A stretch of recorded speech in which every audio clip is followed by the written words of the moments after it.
నారాయణం నమస్కృత్య నరం చైవ నరోత్తమం దేవీం సరస్వతీం వ్యాసం తతో జయముదీరయేత్. హరి ఓం. పరమేశ్వర స్వరూపమైన సభకి నమస్కారం. రోజు ప్రసంగాన్ని పూర్తి చేసేటటువంటి సమయానికి పరీక్షిన్ మహారాజు గారు అత్యంత ధర్మబద్ధంగా పూర్వం పాండవులు ఎలా పరిపాలన చేశారో వారి పరిపాలనని తలంపుకలకు తీసుకొస్తూ కృష్ణ పరమాత్మ యొక్క పాదార విందముల యందు ఎడతెగనటువంటి భక్తితో రాజ్యాన్ని సస్యశ్యామలంగా ఉండేటట్టుగా పరిపాలన చేస్తున్నాడు. అలా పరీక్షిత్ పరిపాలిస్తున్నటువంటి కాలంలో ఒక ఆశ్చర్యకరమైన సంఘటన జరిగింది. మీకు నిన్నటి రోజున నేను ఒక విషయాన్ని విజ్ఞాపన చేశాను. ఎందుచేత కృష్ణ నిర్యాణము ప్రారంభమైపోయింది ప్రథమ స్కంధంలో అంటే, శుకుడు భాగవతం చెప్పడానికి వచ్చి కూర్చోవాలి. అది ఒక చారిత్రాత్మకమైన సంఘటన. ఎందుకంటే శుకుడు వచ్చి కూర్చోడు. ఎందుకు కూర్చోడు అంటే, అసలు శుకుడికి అలా కూర్చోవలసిన అవసరం లేదు. నిరంతరము బ్రహ్మమునందు రమిస్తూ ఉంటాడు. అటువంటి వాడు మీకు నేను మొదటి రోజున అనుకుంటా విజ్ఞాపన చేశాను. ఒక ఆవు పాలు పితకడానికి ఎంత సమయం పడుతుందో అంతకన్నా ఆయన ఏ ప్రాంతమునందు నిలబడడు. అటువంటి వాడు వచ్చి కూర్చోవాలి. అలా కూర్చోవాలంటే అదొక గొప్ప సందర్భం. ఆ సందర్భం ప్రారంభమైతే అసలు భాగవతం ప్రారంభం కావాలి. ఇంకక్కడి నుంచి మళ్ళీ అవతారములను వరుసగా తీసుకురావాలి. అది తీసుకురావాలంటే కృష్ణ నిర్యాణాది ఘట్టములు పూర్తవ్వాలి. అందుకని చెప్పి కృష్ణ నిర్యాణం ముందు వస్తుంది ప్రథమ స్కందంలో అని మీకు నేను మనవి చేశాను. కృష్ణ నిర్యాణం జరిగింది అంటే దాని అర్థం ఏమిటంటే కలియుగం ప్రారంభమైంది. కలిపురుషుడు ప్రవేశించాడు. కలిపురుషుడు ప్రవేశించిన దగ్గర నుంచి ఒక రకంగా ఆలోచిస్తే కలిపురుష ప్రవేశము చేత వచ్చేటటువంటి ప్రయోజనం ఒకటి ఉంది. ఆ మాట నేనంటే కొంచెం ఆశ్చర్యకరంగా, అదేమిటండి మీరు అలా మాట్లాడారు అని మీకు అనిపించవచ్చు. కానీ ఒక యథార్థం నేను మీకు మనవి చేస్తున్నాను. కలియుగంలో ఉండేటటువంటి మొట్టమొదటి గొప్పతనం ఏమిటంటే, నామాన్ని పట్టుకుంటే చాలు, చాలా తేలికే. జాగ్రత్తగా నామాన్ని పట్టుకుని ఉండగలిగితే, ఈశ్వర కథని పట్టుకుని ఉండగలిగితే తరిస్తాడు. రెండవది, కలియుగంలో పుణ్యకార్యము చేశాడా లేదా చూడరు. పుణ్యకార్యమును తలపెట్టగలిగితే చాలు. కనీసం మనస్సులో 10 మాటలు, ఏమంటే నేను కాశీ వెళ్ళాలనుకుంటున్నాను, నేను తిరుమల వెళ్ళాలనుకుంటున్నాను, ఆ శ్రీశైలం వెళ్ళాలని ఉంటుంది, ఆ శ్రీశైలంలో సుప్రభాతం ఎలా జరుగుతుందండి, ఒక ఆవును తీసుకొస్తారట కదా, గోపూజ జరుగుతుందట కదా, అక్కడే కుండంలోకి నీరు వస్తుందట కదా, ఇవన్నీ ఎలా జరుగుతాయండి, జంబుకేశ్వరంలో అమ్మవారికి మధ్యాహ్నం నైవేద్యానికి అర్చకులు చీర కట్టుకుంటారట కదా, అంతటి శక్తి స్వరూపిణిట కదా అమ్మవారు, అర్చకులు కూడా అమ్మవారి ముందు పురుష రూపంలో నిలబడరట, నిజమేనా, అక్కడికి వెళ్ళాలని ఉందండి అని అన్నాడు అనుకోండి, ఆర్తితో ఆ మాట అంటే వెళ్ళిన ఫలితం వేసేస్తారు. అది విచిత్రం. అంటే ఏదో కోటేశ్వరరావు అలా అన్నారు కదా అని ఉట్టిన జంబుకేశ్వరం వెళ్దాం అనుకుంటున్నానండి, తిరుపతి వెళ్దాం అనుకుంటున్నానండి అంటే కాదు. నిజంగా ఇక్కడి నుంచి ఆర్తితో రావాలి. ఆ మాట వస్తే వేస్తారు. పాపకార్యం పూర్తయితే ఫలితం వేస్తారు. పాపకార్యం పూర్తి చెయ్యాలి, పుణ్యకార్యాన్ని పూనికతో తలుచుకోవాలి. ఇది కొంత అడ్వాంటేజా కాదా చెప్పండి నాకు. అయితే మీరు అలా నిలబడగలిగితే అది మీకు కొంత ప్రయోజనాన్ని చేకూర్చగలరు. కానీ అదే సమయంలో కలి అనబడేటటువంటిది ఒక విషపు పురుగు, చాలా ప్రమాదకరమైనటువంటి స్థితి. ఎందుచేతనంటే ఎప్పుడు దేహ సంబంధమైనటువంటి సుఖాల వైపుకే లాగేస్తాడు తప్ప అసలు ఈశ్వరుడి వైపుకి తల తిప్పనివ్వడు, ఉక్కిరి బిక్కిరి చేసేస్తాడు. అటువంటి యుగం ప్రారంభం అవుతోంది. అందుకని ఈశ్వరుడు ఆ సమయంలో నిలబడి ఉంటే కృష్ణ పరమాత్మ ఈ కలిపురుష ప్రవేశం జరగదు. అందుకని ఈశ్వరుడు కూడా ఆ యుగం జరగడానికి కావలసిన అవకాశం ఆయన ఇచ్చేశాడు. అందుకని అవతారం సాధించేశాడు. పరీక్షిన్ మహారాజు గారు దిగ్విజయ యాత్ర చేస్తున్నాడు. దిగ్విజయ యాత్ర చేస్తుండగా ఒక చోట ఒక ఆశ్చర్యకరమైనటువంటి సంఘటన చూశాడు. దీన్ని మీరు కొంచెం జాగ్రత్తగా గమనించాలి. కేవలం మీరు ఒక పురాణ కథగా దాన్ని విన్నారనుకోండి, దానివల్ల ఎంత ప్రయోజనం వస్తుంది అంటే నేను చెప్పలేను. కానీ భాగవతంగా మీకు అర్థం కావాలంటే ఇది చాలా కీలకమైనటువంటి ఘట్టం. ఒక మహాపురుష ప్రవేశం జరిగే ముందు దాని వెనకాతల ఒక కీలకమైన సందర్భం ఉంటుంది.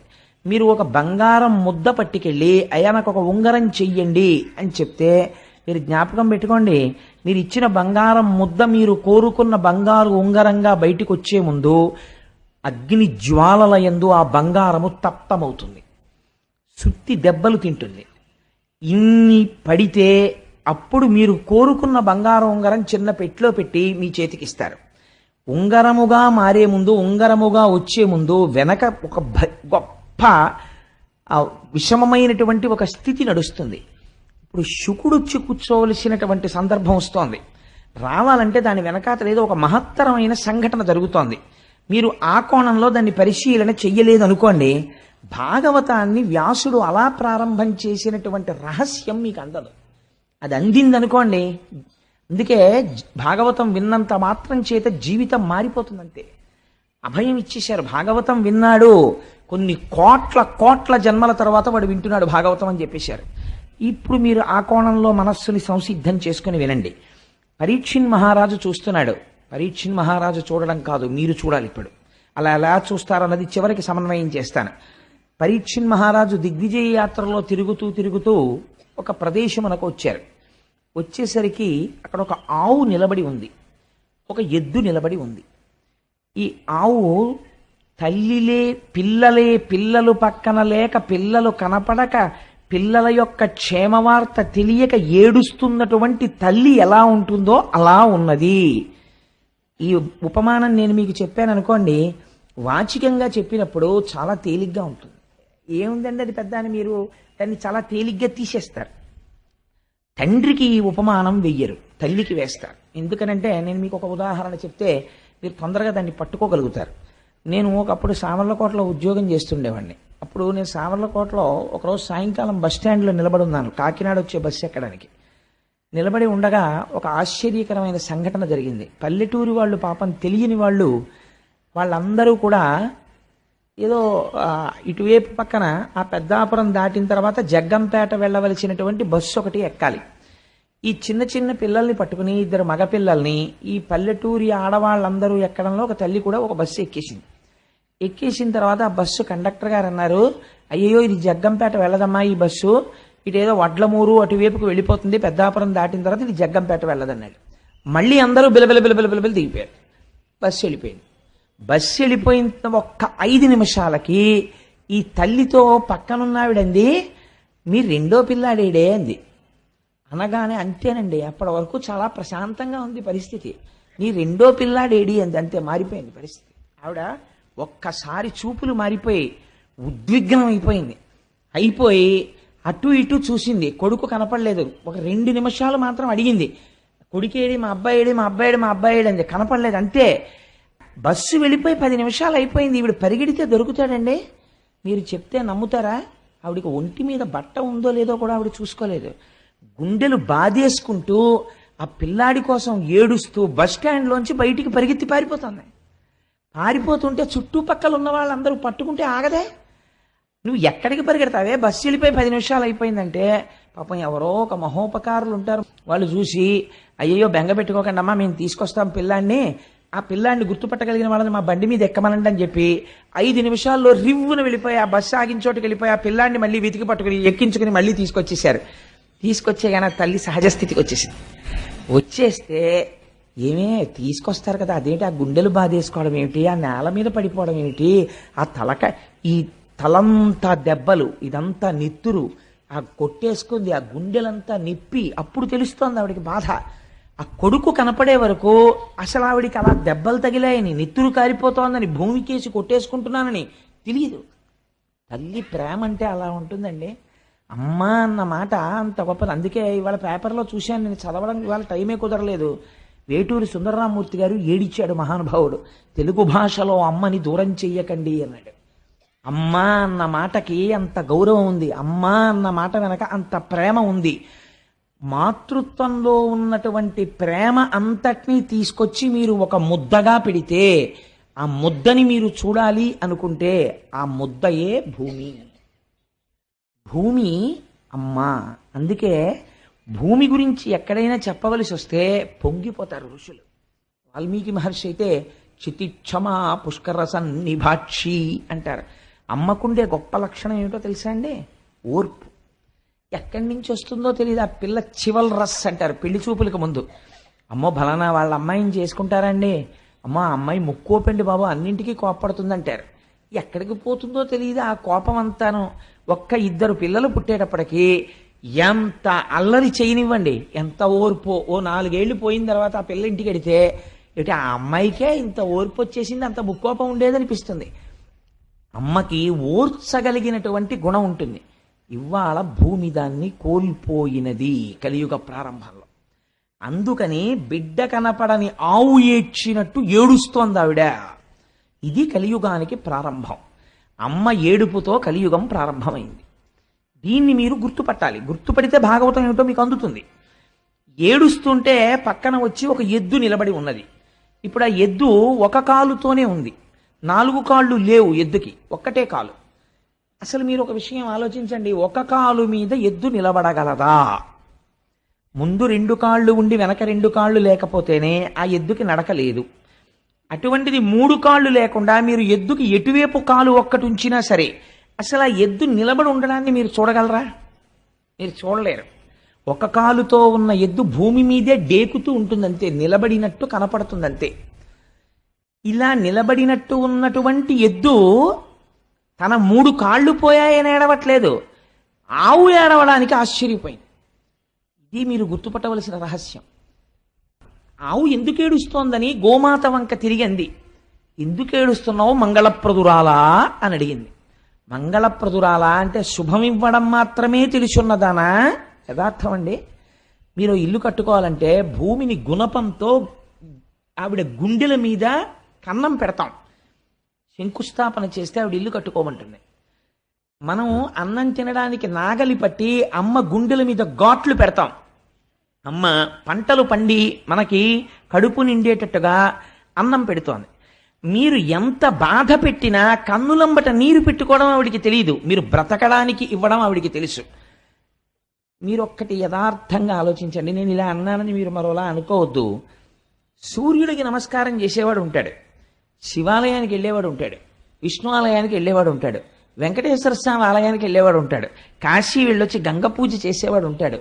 భూమికి మనస్ఫూర్తిగా నమస్కారం పెట్టి భూమికి పూజ చేసిన వాడిని ఒకటి నాకు చూపించండి. కానీ మనకి సంప్రదాయంలో ఒకటి ఉంది, మీరు ఏదైనా కట్టుకోవాలంటే భూమి పూజ చేస్తారు. భూమి పూజ చేయడమే శంకుస్థాపన.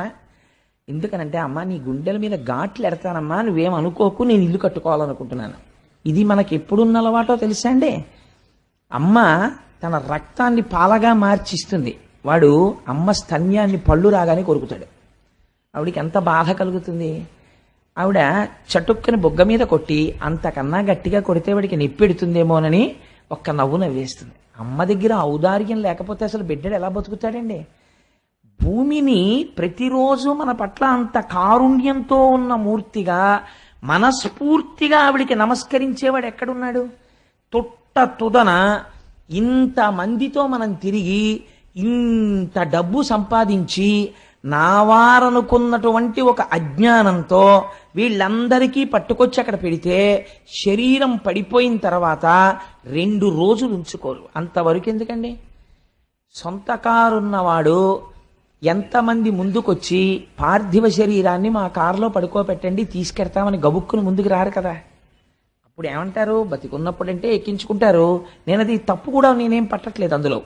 ఒక అమంగళం అంతే. శివము వెళ్ళిపోయిన తర్వాత ఆ తర్వాత ఏమంటారు? ఆ ఊపిరి వెళ్ళిపోయింది అనుకోండి, ట్యాక్సీ మాట్లాడండి అంటారు. శవాల్ ట్యాక్సీలని వేరే ఉంటాయి అవి.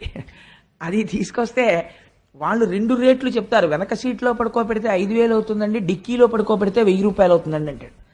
అప్పుడు మాట్లాడేవాడు ఏమంటాడంటే, ఒరే ఎందుకురా పాడి చేసిస్తావు అనవసరంగా, ఇంక ప్రాణం పోయిన తర్వాత ఎక్కడ పడుకోబెడితే ఏంటి, డిక్కీలో పడుకోబెట్టే అంటాడు. అంటే వాడు 6 అడుగులు పొడుగున్నాడు, చాలా పొడుగు, ఆ మనిషి పట్టడని ఏం చూడరు. వాయువు వెళ్ళిపోయిన తర్వాత కొరియబారిపోయిన శరీరాన్ని విరిచినట్టు విరిచేసి తోసేసి డిక్కీ వేసేసి తీసుకుపోతారు. ఎక్కడుందండి మనిషికి విలువ? ఆ శివము వెళ్ళిపోయిన తర్వాత అలాంటి శరీరాన్ని ఎవ్వరూ పుచ్చుకోరు.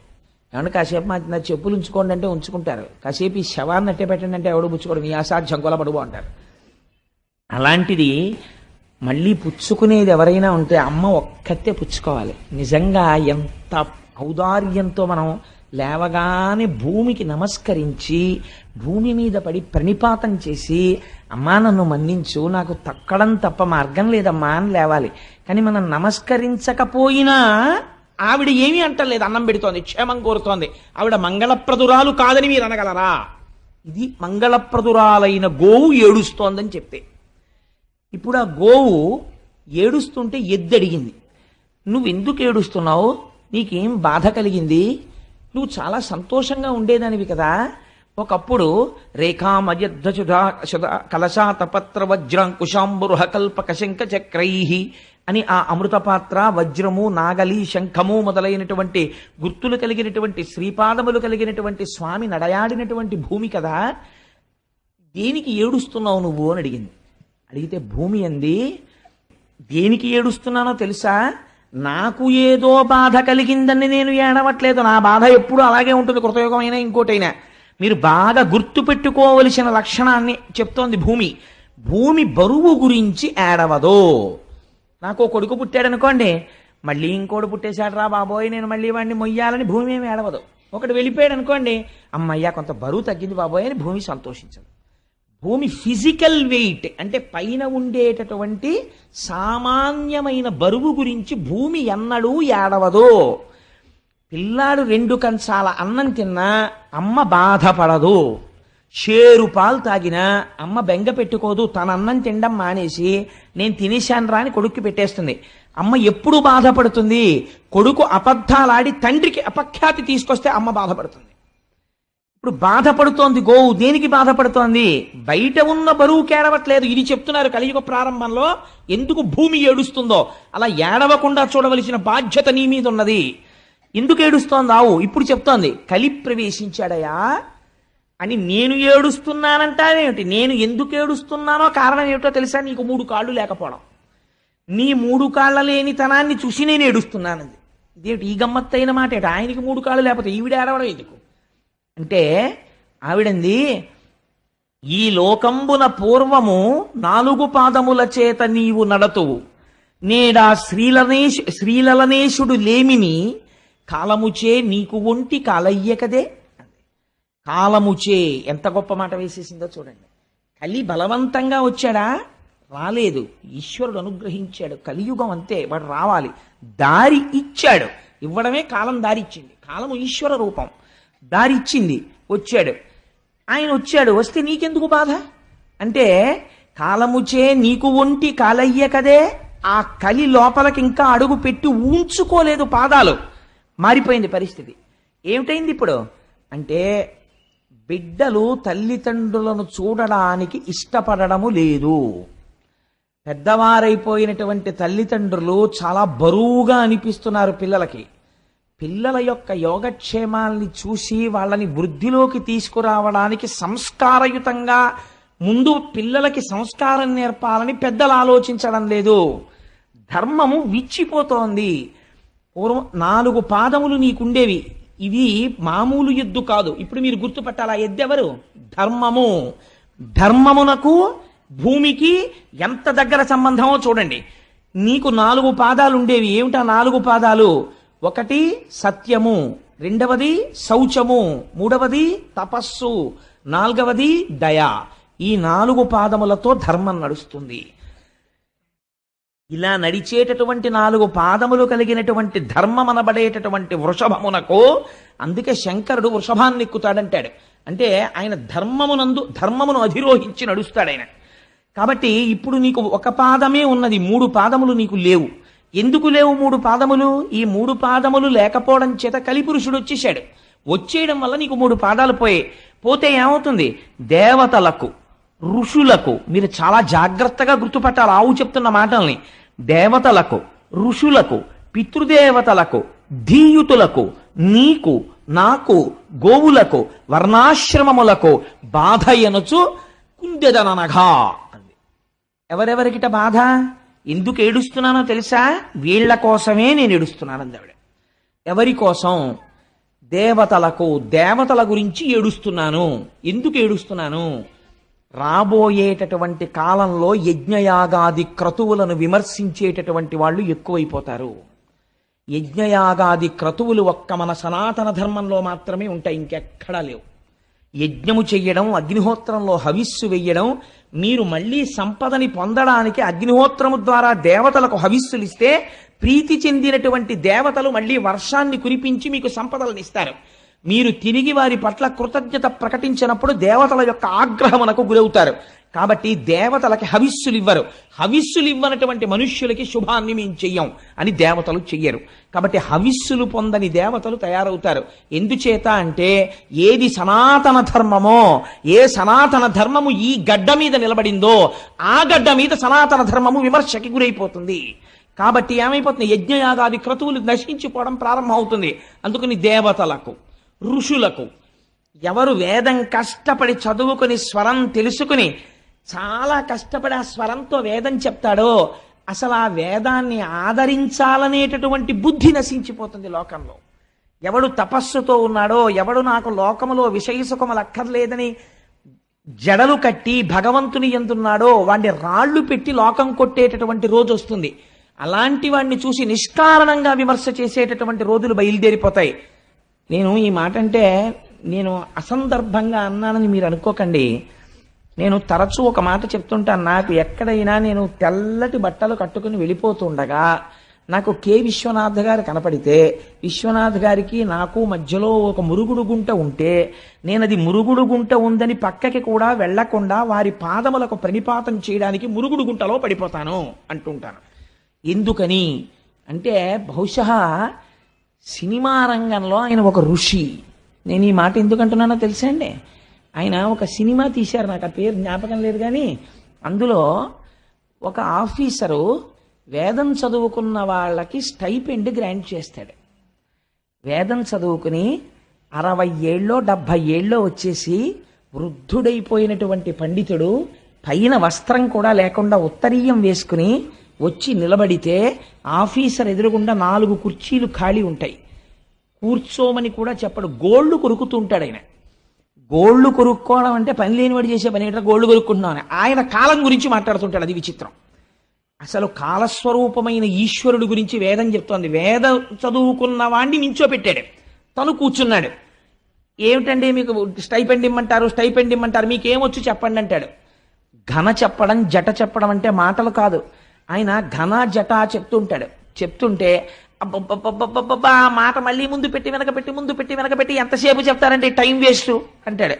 సరే ఆ తర్వాత ఇప్పుడు నేను సినిమా గురించి అంతా ఎందుకు గానండి అంటే ఏమైంది, కలియుగం ఎలా ఉంటుందో సెల్యులాయిడ్ మీద విశ్వనాథ్ గారు చూపించారు. ఇలా చూపించిన డైరెక్టర్ని ఒకటి నాకు చూపించండి. వేదము అవమానింపబడుతుంది. వేదం గురించి తెలుసున్నవాడు వేదం గురించి మాట్లాడాలి. వీడికి ఏం తెలుసు అని వేదం చదువుకున్న వాడికి వీడు స్కాలర్షిప్ను వీడు అదే స్టైపెండ్ గ్రాంట్ చేస్తాడు. ఘన జటా చదువుకున్న 70 సంవత్సరముల మహాపండితుణ్ణి నిలబెట్టి వేదం చదివితే వీడు నిర్ణయించి నెలకు 200 రూపాయలు గ్రాంట్ చేసేంత మొనగాడా. అంత అద్భుతంగా విమర్శ చేశాడు మహానుభావుడు. అందుకని దేవతలకు, ఋషులకు, పితృదేవతలకు తద్దినాలు పెట్టేవాళ్ళు కొరవైపోతారు. పితృదేవతలు ఏడుస్తుంటారు. ఒక్కడు తద్దినం పెట్టేవాడు కనపడ్డం. ఎందుకు పెట్టడు అంటే ఎందుకండి శ్రాద్ధం పెట్టడం? శ్రాద్ధం అంత షార్ట్ కట్ ఏది ఉండదు. నేను ఒక మాట అంటే మీరు ఏమనుకోకండి, భాగవతంగా చెప్పేస్తే భాగవతం ఎందుకండి? పెద్ద కోడల్ని ఇంటికి తెచ్చుకునే ముందు అంత జాగ్రత్త ఎందుకు పడతారో తెలుసా? రేపొద్దున్న పితృదేవతలకి అందాలి అంటే ఆ పెద్ద కోడలు దీపం పెట్టాలి. కొడుకును పుట్టినటువంటి వాడు పెడితే అందుకోరు, కోడలు దీపం పెట్టాలి. తల్లిదండ్రుల పట్ల, అత్తమామల పట్ల సంస్కృతి సంస్కారం ఉన్న కోడలైతే దీపం పెడుతుంది. నేను ఎన్ని ఇళ్లలో చూశాను, తద్దినం పెట్టేటప్పుడు అసలు కోడలు వచ్చి దీపమే పెట్టదు. కాబట్టి పితృదేవతలకు ఇంత గొప్ప కోడలరా నా కోడలని వాళ్ళు ఏడుస్తారు అప్పుడు. అందుకని పితృదేవతలకు నీకు ధర్మం పోతోంది, నాకు భూమికి, నీకు నాకు గోవులకు ఆవులు అవమానింపబడతాయి. ఎప్పుడు చెప్పేసిందో చూడండి, కలియుగ ప్రారంభంలో చెప్పేసింది. ఆవుల్ని కొడతారు, ఆవుల్ని అమ్ముతారు, ఆవుల తోళ్లు తీసేస్తారు, ఆవు మాంసం తింటారు. గోవు అవమానింపబడిన చోట ఏ గోవు నుంచి వచ్చిన సమస్త పదార్థములు గౌరవింపబడ్డాయో అక్కడ గోవుల్ని రక్షించుకోవడానికి కేంద్రాలు వెలియవలసినటువంటిది, ఉద్యమాలు నడపవలసినటువంటి దౌర్భాగ్యం ఈ జాతికి వచ్చేస్తుంది. కాబట్టి గోవులకు, నానావర్ణాశ్రమములకు బాధయనచు కుండెదననగా కలియుగం ప్రవేశించింది అనడానికి ఇదే గుర్తు. వీళ్ళందరూ బాధలకు గురవడం ప్రారంభమైపోతోంది. అందుకు ఏడుస్తున్నానయ్యా అంది అని ఒక మాట చెప్పింది. నీకు 4 పాదములు ఉండేవి, సత్యము, శౌచము, తపస్సు, దయ. ఇప్పుడు ఇందులో 3 పాదములు పోయాయి. మీరు అలా చెప్తే నేను అలా అన్నాను అనుకోండి, ఇప్పుడు అది బయట ఉన్నటువంటి ఒక ఎద్దా కాదని నేను అంటున్నాను కదా. ఎద్దు ధర్మస్వరూపం, ఆవు భూస్వరూపం అని కదా నేను చెప్తున్నాను. ధర్మస్వరూపమునకు 3 పాదాలు పోయాయంటే ఎలా పోతాయండి? మీరు ధర్మమన్నా ఆచరించాలి, అధర్మమన్నా ఆచరించాలి కదా. మీరు ధర్మంగా ఉండాలి, మీరు ధర్మం చేయలేదు కాబట్టి ఏం చేసినట్టు? అధర్మం చేసినట్టు. కాబట్టి ఈ 3 పాదాల స్థానాల్లో మరి అధర్మమైనటువంటి 3 ఏముంటాయి? అవేవో తిరుగుతున్నాయి అన్నమాట బయట. ఈ 3 ఇక్కడ లేవు అంటే 3 తిరగకూడనివి ఏవో తిరుగుతున్నాయి. అవి ఇక్కడ ధర్మానికి ఉండవు పాదాలుగా, అధర్మానికి ఉంటాయి. దాని గురించి చెప్పక్కర్లేదు. కానీ ఆ 3 ఏమిటై ఉంటాయి? ఆ 3 తిరగబట్టి ఈ 3 తెగిపోయాయి. ఏ 3 తిరుగుతున్నట్టు అంటే సత్యం అనేటటువంటి పాదము తెగదు. జ్ఞాపకం పెట్టుకోండి. ఎందుకని? ఇన్ని అధర్మాలు చేసినా దేవుడి గురించి తెట్టేటటువంటి వాడికి కూడా లోపల దేవుడు ఉన్నాడు కాబట్టి తిరుగుతున్నాడు. వాడు తిన్నది జీర్ణం చేయడం మానేశాడు అనుకోండి, చచ్చి ఊరుకుంటాడు. వాడు ఏం తిడతాడు వాడు? అందుకని లోపల ఆయన ఉండి ఊపిరిని వాక్కుగా మారిస్తే తిడుతున్నాడు కృతజ్ఞుడై. కాబట్టి ఈశ్వరుడు ఇంకా ఉన్నాడు కాబట్టి ఈ లోకం ఉన్నది, మారని పదార్థము ఇంకా కాపాడుతోంది. కాబట్టి సత్యం ఎలా ఉన్నది? అదొక్కటే పాదం. మరి పోయినది ఏది? శౌచము పోయినది. శౌచము దేని చేత పోయినది అంటే దుష్టజనులతో కూడినటువంటి సంగము వలన పోయినది. అంటే ఎంత పెద్ద కాషన్ ఆర్డర్ పడిపోయిందో చూడండి భాగవతంలో. అన్నిటికన్నా జీవితంలో మీరు చాలా జాగ్రత్తగా ఉండవలసినది దేని విషయంలో? స్నేహము విషయంలో. మీ ఇంటికి తమంత తాముగా 50 మంది రావచ్చు, 50 మంది మాట్లాడచ్చు. మీ స్థితి నుంచి మీరు జారిపోకూడదు. జారిపోకుండా దుష్టుడైన వాడు మీ ప్రమేయం లేకుండా ఒకనాడు మీకు తారసపడతాడు, మీతో వచ్చి మాట్లాడతాడు. వాడి మాటలు మీరు ఎలా వినాలంటే తామరాకు మీద నీటి బొట్టు పట్టినట్టు పట్టాలి. అది వెంటనే జారిపోవాలి తప్ప, ఒక చిరునవ్వుతో విని వదిలిపెట్టాలి తప్ప, దానికి మీరు మనసులో స్థానం ఇచ్చారనుకోండి అంతే, శౌచము పోతుంది. శౌచం అంటే ఏమిటో తెలుసా అండి? ఆచారము, నడువడి, వ్యవహారము ఇవన్నీ నశించిపోతాయి. వాడు మాట చెప్తాడు, ఎందుకంటే అవన్నీ ఏం అక్కర్లేదంటాడు. అవన్నీ అక్కర్లేదండి, ఎవరు చెప్పారు మీకు? అవన్నీ ఏం అక్కర్లేదంటాడు. తండ్రికి శ్రాద్ధం పెట్టాలని ఎవరు చెప్పారు? పెట్టక్కర్లేదంటాడు. అందుకని శౌచము పోయినది. దేని వలన పోయినది? మీరు ఒకటి జ్ఞాపకం పెట్టుకోండి, ఆచారం అవసరమా అవసరము లేదా? ఆచారం అవసరమే అని నేను అంటాను. ఎందుకంటానో చెప్పనండి. ఆచారము ముందు లేకపోతే మీరు మొహం కడుక్కోకుండా అన్నం ఎందుకు తినరు? మొహం కడుక్కోకుండా అన్నం ఎందుకు తినకూడదండి? మొహం కడుక్కోకుండా లోపలికి ఎడుతోంది కదా, పాచి ఎక్కడి నుంచి వచ్చింది? మీలోంచి వచ్చిన పాచే కదా మీ నాలిక మీద ఉన్నది, పళ్ళ మీద ఉన్నది. నేనే పుచ్చేసుకుంటాను, మళ్ళీ నేను తింటాను అన్నం. ఎందుకు తింటలేదు? లేకపోతే మీరు స్నానం చేయకుండా అన్నం ఎందుకు తింటలేదు? లేకపోతే నేను చొక్కా కింద ప్యాంటు పైన వేసుకుంటాను, ఎందుకు వేసుకోరు? అంటే ఒక ఆచారం ఉన్నది ప్రపంచంలో. ముందు ఒక మంచి జరగడానికి దానికి కావలసినటువంటి ఉపకరణములు ఆచారము చేత సిద్ధిస్తాయి. మీరు తిన్నటువంటి పదార్థమునందు శౌచం ఉండొచ్చు. భార్య ఎంతో కష్టపడి మంచి పదార్థం వండింది, మీరు రోజు మొహం కడుక్కోకుండా అన్నం తింటే ఏమవుతుంది? బ్యాక్టీరియా అంతా మళ్ళీ కడుపులోకి వెళ్ళి లేనిపోని జబ్బు వస్తుంది. మొహం కడుక్కోవడం అనేది ఆచారం అయితే, మొహం కడుక్కున్న తర్వాత అన్నం తినడం అనేటటువంటిది తదనంతరం ఈశ్వరుని యొక్క అనుగ్రహం పొందడానికి మీరు చేసేటటువంటి కర్మ యొక్క సాఫల్యతని పొందడానికి కావలసిన రీతిలో సంసిద్ధం అవడం. ఆ స్థాయిలో ఆచారం అవసరమా కాదా? అవసరమే. ఏ స్థాయిలో అవసరం లేదు? రమణ మహర్షికి అవసరం లేదు. రమణ మహర్షి గోచి పెట్టుకుని 30 రోజులు స్నానం చేయకుండా తిరుగుతారు. మీరు ఆయన్ని సామాన్యుణ్ణి పోలుస్తారా? జ్ఞాని ఎక్స్ట్రీమ్. జ్ఞానితో సామాన్యుణ్ణి పోల్చడం కుదరదు. ఆయన బ్రహ్మమునందు రమిస్తున్నాడు, నువ్వు రమించి మానే. అప్పుడు నీకు అసలు ఒంటి మీద బట్టలేదన్న విషయం స్పృహలో లేదు. అప్పుడు ఈ ఆచారం గురించి మాట్లాడలేవు. ఇప్పుడు నువ్వు ఆచారం గురించి ఎలా మాట్లాడతావు? కుదరదు. అది కుదిరేటటువంటి విషయం కాదు. నీకు ఈ స్థాయిలో ఆచారం అవసరమే. రమణులు నిర్ధారించారు.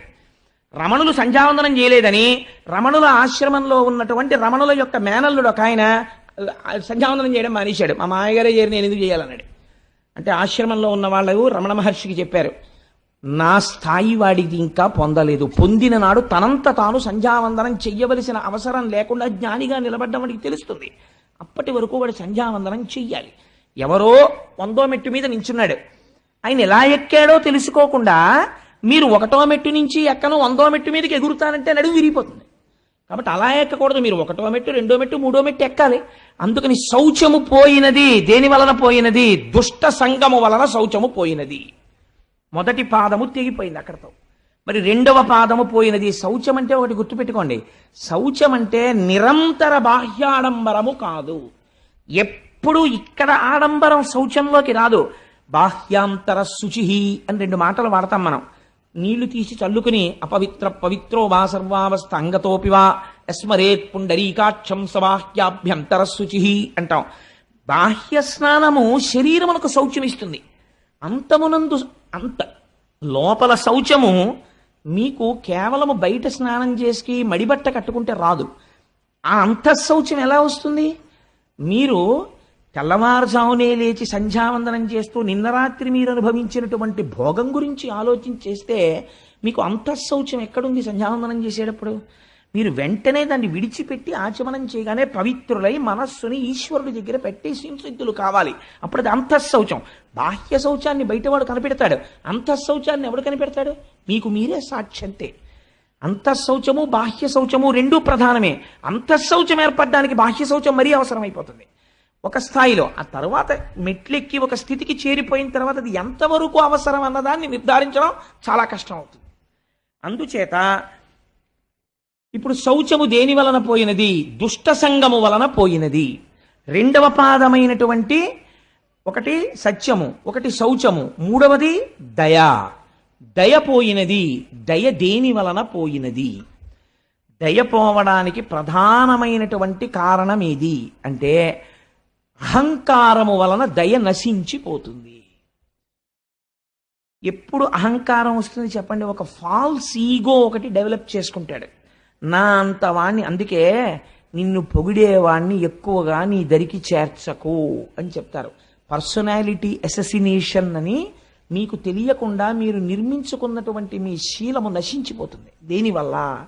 మీ పక్కన కూర్చున్నవాడు నిరంతరం మిమ్మల్ని పొగడ్డం మొదలుపెట్టాడు అనుకోండి, నా అంతవాణ్ణి నేనన్న అహంకారం వచ్చేస్తుంది. ఈ అహంకారం ఏ స్థాయికి వెళ్ళిపోతుందంటే, ఏమిటంటే నా అంతటి వాణ్ణి నేను వస్తుంటే ఏమిటా అలా ప్రవర్తించడం, ఏమిటా అడ్డు లేకపోవడం, ఏమిటి అది అడ్డు రావడం ఏంటి, నాకు ఇది అడ్డు రావడం ఏంటి, ఈ భావన వచ్చేస్తుంది.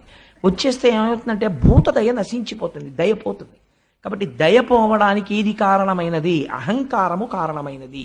కాబట్టి ఇప్పుడు దయ లేదు, దాని ప్లేస్లో మీకు ఏం కనపడుతుంటుంది? అహంకారం కనపడుతూ ఉంటుంది.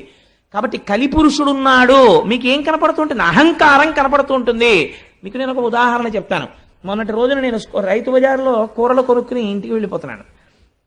అటువైపు సందులోంచి ఓ పిల్లవాడు ఓ 80 కిలోమీటర్ల వేగంతో హీరో హోండా మీద రంగిమని టర్నింగ్ తిరిగాడు. తిరిగి వాడు నా స్కూటర్ చూసి, నేను ఆ సందులోకి తిరుగుతున్నాను, స్కూటర్ చూసి నేను ముసలాన్ని అయిపోతున్నాను, నా బండి అంతకన్నా ముసలిది, 17 ఏళ్ళు అయిందేమో అనుకొని. నేను పాపం ఇంత అలా సేవిస్తోంది ఎప్పటి నుంచో, దాన్ని ఎందుకు మార్చాలని నేను మార్చలేదు. అది అతను బ్రేక్ కొడితే ఇటువైపు ఉన్నవాడు అటువైపుకి తిరిగాడు. అంటే అలా తిరిగింది బండి. తిరిగితే నేనన్నా, ఏమయ్యా అంత స్పీడ్ వస్తున్నావే, ఒకవేళ నువ్వు నన్ను గుద్దీసావు అనుకో, నా కాలో చెయ్యో విరిగిపోతే ఓ నెల్లాళ్ళు మెడికల్ లీవ్ పెడతాను, పర్వాలేదు. కాలో చెయ్యో విరిగిపోయిందని తెలియగానే ఉదారులై మా ఆఫీసర్లు గ్రాంట్ చేస్తారు, సత్యమే కాబట్టి. కానీ నీకు విరిగిపోయిందనుకో, ఇప్పుడు నడుస్తున్న టైము ఫిబ్రవరి కదా, మార్చి ఏప్రిల్లలో పరీక్షలు ఉంటాయి. నువ్వు ఎంత విలువైన విద్యా సంవత్సరాన్ని జీవితాన్ని పోగొట్టుకుంటావు. After all 80 kilometres speed thrill కోసం నీకు ఎందుకయ్యా ఇంత స్పీడు అన్నాను. అతను అన్నాడు, పోవాయ చెప్పొచ్చా ఎలవాయ నువ్వు అన్నాడు. అంటే నేను చాలా సంతోషించాను. మీరు దాని గురించి పెద్ద సీరియస్గా ఆలోచించక్కర్లేదు. అంటే నేను ఎందుకు చెప్తానంటే, అప్పుడు నేను అనుకున్నాను, ఓహో భాగవతం చెప్దాం అనుకుంటున్నాను కదా ఫిబ్రవరి 2వ తారీఖు నుంచి, ఈశ్వరుడు కలిదర్శనం చేయించాడు నాకు అనుకున్నాను. అంటే వాడికి ఒక పెద్ద అహంకారం అనమాట. నా అంత వాణ్ణి నేనేం తగిలిన బండికి 80 కిలోమీటర్స్ స్పీడ్లో బ్రేక్ వేసి బండి ఇలా తిరిగింది. అది ఎంత సంతోషం వాళ్ళకి ఇలా తిరిగిపోతుంటే. అలా అనుకుంటున్నాడు. అది చూడండి ఇప్పుడు ఏమైపోయింది. అది నిజంగా దయ కలిగిన వాడు అనుకోండి, అయ్యో మాస్టర్ మీరు అంత మాట అన్నారు, మీకు కూడా చూస్తుంటే 20 ఏళ్ల కుర్రాళ్ళ లేరు, పాపం మీకు కాలో చెయ్యో విరిగిపోతే మీకు ఇబ్బందే కదండి, అంత మాట అన్నారు నా వృద్ధిని కోరి, చాలా సంతోషం అండి అన్నాడు అనుకోండి. అతనికి దయ ఉందని నా పట్ల. అంటే ఇప్పుడు అతని విషయంలో తెగిపోయిన ఎద్దే ఉంది అతనిలో. అంటే ఇప్పుడు ధర్మము యొక్క ప్లేస్ని ఎవరు రీప్లేస్ చేస్తున్నారు? అధర్మము రీప్లేస్ చేస్తుంది. కలిపురుషుడు వచ్చాడు. మామూలుగా మీరు దయ పోయినది, శౌచము పోయినది అన్నారనుకోండి, మీకు కలిపురుష దర్శనం ఎక్కడవుతుంటుంది? ఇప్పుడు మీరు పెద్ద సినిమా మీకు కనపడుతుంది ప్రపంచంలో. ఇప్పుడు మీరు రోడ్డు మీద వెళ్ళిపోతున్నారు అనుకోండి, మోటార్ సైకిల్ మీద వెళ్ళిపోతూ సెల్ ఫోన్ మాట్లాడుతున్నవాడు లోకమునందు దయలేనివాడు, వాడు ఎవరినైనా గుద్దేస్తాడు. కొంతమంది మోటార్ సైకిల్ మీద వెళ్ళిపోతూ ఈశ్వరుడు 2 చేతులు ఇస్తే వదిలేస్తారు, వాడికి ప్రమాదం మనకి ప్రమాదం. కాబట్టి ఇవన్నీ ఏమిటంటే కలిపురుష లక్షణాలే. కాబట్టి మీరు ఓహో ఇదంతా కలిపురుష లక్షణం ఇంత ప్రబలంగా ఉందన్నమాట అని మీరు వెంటనే కృష్ణపాదాలని స్మరించుకుంటూ ఉండాలి. కాబట్టి ఇప్పుడు ఏమైపోయినది? దయ అహంకారం వలన పోయినది. మూడవది ఇది తపస్సు. తపస్సు దేని వలన పోయినది? సమ్మోహము వలన పోయినది. సమ్మోహం అంటే ఏంటి? ఇది ఒక విచిత్రమైనటువంటి లక్షణం. ఎందుకంటే అసలు ఆ చేయవలసిన అవసరం ఏముందండి అని. మీరు చాలా కృతక వేదాంతం ఒకటి వింటుంటారు, మీరు ఎప్పుడైనా విన్నారో లేదో. ఇవాళ భీష్మేకాదశి కదండి, మేమందరం సత్యనారాయణ వ్రతం చేసుకున్నామని మీరు ఎవరితోనో చెప్తున్నారు అనుకోండి. ఒక ఆయన వచ్చి అంటాడు, ఎందుకండి అవన్నీ చెయ్యాలేంటి? ఇక్కడ ఉండాలండి శుద్ధి. ఇక్కడ శుద్ధి కోసం వాడు వ్రతం చేసుకున్నాడు. నీకంత శుద్ధి నిజంగా పొందేసిన వాడివైతే ఏమంటారో తెలుసా అండి? మహాత్మా అంటారు. పొద్దున్న మా ఇంటికి తత్వవిధానంద సరస్వతి మహారాజ్ అని ఒక మహానుభావుడు వచ్చారు. వారితో పాటు వేరొక పరివ్రాజకులు వచ్చారు. వారిని ఏమని పిలుస్తారో తెలుసా అండి? ఎప్పుడు నేను గమనిస్తూ ఉంటాను. రండి మహాత్మా అంటుంటారు అందరినీ. తత్వవిధానంద సరస్వతి మహారాజ్ దగ్గర శిష్యుడని చెప్పుకోవలసిన స్థాయి వారై ఉండవచ్చు వారు, లేదా వారి నాన్నగారి దగ్గర చదువుకున్నారు. అయినా వారికి అహంకారం ఉండదు. వారు ఆయన్ని కూడా తన పక్కన కూర్చోపెట్టుకుని చక్కగా వారిని పిలిచేటప్పుడు మహాత్మా రండి అంటారు. ఆ పిలుపులో ఆయనలో కలి ప్రవేశించలేకపోయాడు అనమాట. అందుకని అహంకారాన్ని చెక్ చేస్తున్నారు ఆయన. ఇప్పుడు అహంకారం లేదు, ఏదుంది? దయ ఉన్నది. అక్కడ అంటే ఇప్పుడు ఎవరున్నారు? కృష్ణుడున్నాడు. అక్కడ కృష్ణుడున్నాడు తప్ప కలి లేడు. కృష్ణుడే ఉన్నాడని ఏమి గుర్తు? మీరు ఏం చెప్పమన్నా కృష్ణుడి గురించే చెప్తుంటారు, ఈశ్వరుడు గురించే పలుకుతుంటారు. ఎందుకు పలుకుతుంటారు? లోపల ఆ పాదం లేదు, ఈ పాదం ఉంది. కాబట్టి ఎక్కడుందండి ఆ ఎద్దు? నిజంగా అక్కడెక్కడో పరీక్షిత్తు కనపడలేదు. ప్రతి చోట మీకు ఈ ఆవు ఎద్దు కనపడుతూనే ఉంటాయి. ఇలాంటి ఎద్దు కనపడ్డప్పుడల్లా ఈ ఆవు ఏడుస్తూనే ఉంటుంది. ఈ ఆవు ఏడిచినప్పుడల్లా పిడుగులు పడుతూనే ఉంటాయి, సునామీలు వస్తూనే ఉంటాయి. లోకమునందు అలా ఏడ్పించడాలు ఎక్కువైపోయాయి అనుకోండి, మహాత్ముల జోలికి వెళ్ళిపోయారనుకోండి, సునామీలు వచ్చేస్తాయి, పిడుగులు పడిపోతాయి, భూకంపాలు వచ్చేస్తాయి, సర్వనాశనం అయిపోతుంది. భూమి ఏడ్చింది. ఆ ఏడ్పు వల్ల వచ్చినటువంటి అదంటే దుష్టమైనటువంటి ఫలితం అది. కాబట్టి తపస్సు దేని వలన పోయింది? సమ్మోహము వలన పోయినది. కాబట్టి ఇప్పుడు ఈ 3 పోయాయి. ఈ 3 స్థానంలో ఏమి వచ్చినట్టు? ధర్మము యొక్క పాదములు పోయి అధర్మము యొక్క పాదములు వచ్చాయి. అధర్మము యొక్క పాదములు ధర్మమునకు అంటుకుని ఉంటాయా? ఉండవు. అది ధర్మము యొక్క ధర్మస్వరూపమైన వృషభము. అందుకని 3 పాదములు లేకుండా కనపడుతోందంటే కలియుగంలో. సో అదర్వైజ్ సేస్ ఇంకొక చోట ఉన్నాయి ఆ 3 పాదాలు. ఆ 3 పాదాలే ఇప్పుడు తిరుగుతున్నాయి. కాబట్టే నేను ఏడుస్తున్నాను. ఈ 3 పాదాలు తిరుగుతుంటే ఏడిచ్చే వాళ్ళు ఎవరో వాళ్ళ కోసం అయి ఉండాలి, సాధు పురుషులై ఉండాలి. ఈ 4 పాదాలు నడవాలని కోరుకునే వాళ్ళు ఆ యనమండుగురు. ఆ యనమండుగురికి బాధ, నేను ఏడుస్తున్నాను. నేను ఏడవడానికి కారణం నీ 3 పాదాలు లేకపోవడం. ఎంత గొప్ప సింబాలిజం తీసుకొచ్చారండి వ్యాసుల వారు. ఇప్పుడు ఇది ఆవు ఎద్దు ఏడుస్తున్నాయి. ఏడుస్తుంటే ఒక విచిత్రమైనటువంటి సంఘటన జరిగింది. అప్పుడు ఒక వ్యక్తి ఆ ఆవు ఎద్దు దగ్గరికి వచ్చాడు. ఎవరైనా అంటే దాని గురించి ఒక పెద్ద వర్ణన చేశారు పోతన గారు. కాలక్రోధుడు, దండహస్తుడు, నృపాకారుండు, కఠినాత్ముండు. అటువంటి వాడు సామాన్యమైన క్రోధం కాదది, అపారమైనటువంటి కోపం. అందుకని కాలక్రోధుడు. అంతటి కోపంలో ఉన్నవాడు. దండహస్తుడు, పైగా చేతిలో కర్ర పట్టుకున్నాడు. అసలే కోపం, దానికి తోడు చేతిలో కర్ర ఉంది. ఎంత ప్రమాదం చూడండి. దండహస్తుడు, నృపాకారుండు. పైగా ఉన్నది ఎలా ఉన్నాడు? రాజుగారిలా ఉన్నాడు. రాజు ఎటువంటి ఆభరణములు పెట్టుకుంటాడో, ఎటువంటి కిరీటం పెట్టుకుంటాడో అవి పెట్టుకున్నాడు. ఇప్పుడు పరిపాలకుడిలా ఉన్నాడు. కానీ వాడు ఎప్పటికీ పరిపాలకుడు కాలేడు. ఎందుకని? లోపల పరిపాలనాంశ లేదు, పరిపాలించడానికి తగిన సంస్కార బలము లేదు. కానీ పరిపాలకుడైనాడు. కాబట్టి ఏమయ్యాడు? నృపాకారుండు, నృపుండు కాడు. ఇది కలియుగ లక్షణం. ఎంత అందంగా వేసేశారో చూడండి. ఇంకా దాని వ్యాఖ్యానం మీరు మనసులో ఎంత దూరమైనా వెళ్ళచ్చు. నృపాకారుండు జంఘాలుండొక్కడు శూద్రుడు అసురగతిన్ కారుణ్య నిర్ముక్తుడై నేలంకూలగతన్య బంతిచిలగా నిర్ఘాత పదాహతి.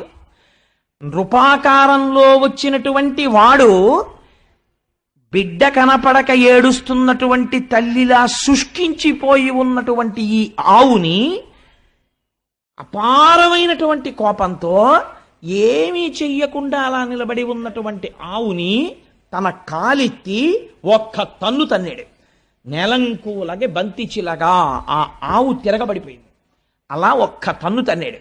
ఒక కాలు మీద నిలబడినటువంటి ఎద్దుని ఇంకొక తన్ను తన్నాడు. ఆ ఎద్దు కింద పడిపోయింది. పడిపోతే వాడు ఊరుకోలేదు. వాడు తన చేతిలో ఉన్న దండముతో కొడుతున్నాడు వీటి రెండింటిని. ఎవరిని? భూమిని కొడుతున్నాడు. అంటే ఏ భూమిని వలన తాను బ్రతుకుతున్నాడన్న విషయాన్ని మరిచిపోయి ప్రవర్తిస్తున్నాడు. ధర్మమును దెబ్బతీస్తున్నాడు. అదే పనిగా కొడుతున్నాడు. ఇవి రెండు ఏడుస్తూ కన్నుల వెంట నీరు కారుస్తూ కింద పడి లేచి కుంటి పడి ఉన్నాయి. కైలాసాచల సన్నిభంబగు మహాగంభీర గోరాజమున్ అటువంటి ఆవుని పట్టుకుని ఇలా కొట్టి ఏడిపిస్తున్నాడు. ఆ ఆవు ఎలా ఉంది? కైలాసాచల సన్నిభంబగు మహాగంభీర గోరాజమున్. అటువంటి ఆవు కైలాస పర్వతం ఎలా ఉంటుందో అంత తెల్లనైనటువంటి ఆవు. ఎందుకండి ఆ పోలిక వేయాలి? కైలాసము ఈశ్వరుని ఆవాసము. ఈశ్వరుడు పైకి అపవిత్రంగా కనపడతాడు. మీకు ఎలాగో దక్షయజ్ఞ ధ్వంసం వస్తుంది 2-3 రోజుల్లో. అసలు ఆ దక్షయజ్ఞ ధ్వంసం ఇందురు కానీ ఎన్ని గమ్మత్తులుంటాయో. పార్వతీ పరమేశ్వరులు మాట్లాడుకుంటారు. పుట్టింటికి పిలవకుండా వెళ్ళాలా వద్దా పెద్ద సబ్జెక్టు. అంత పెద్ద సబ్జెక్టు వాళ్ళిద్దరి మధ్య నడిస్తే ధర్మ సంబంధమైనటువంటి చర్చ చేస్తారు ఇద్దరు. ఆఖరికి వెళ్ళింది పార్వతీదేవి. సరే, ఆ తదనంతర విషయాలు ఎలా ఉంటాయి, వీరభద్రుడు ఎలా వస్తాడు, అసలు పోతన గారి పద్యాలు ఎలా ఉంటాయి ఆ సమయంలో మీరు చూద్దురు కానీ ఆ విషయాన్ని. అది వేరు మాట.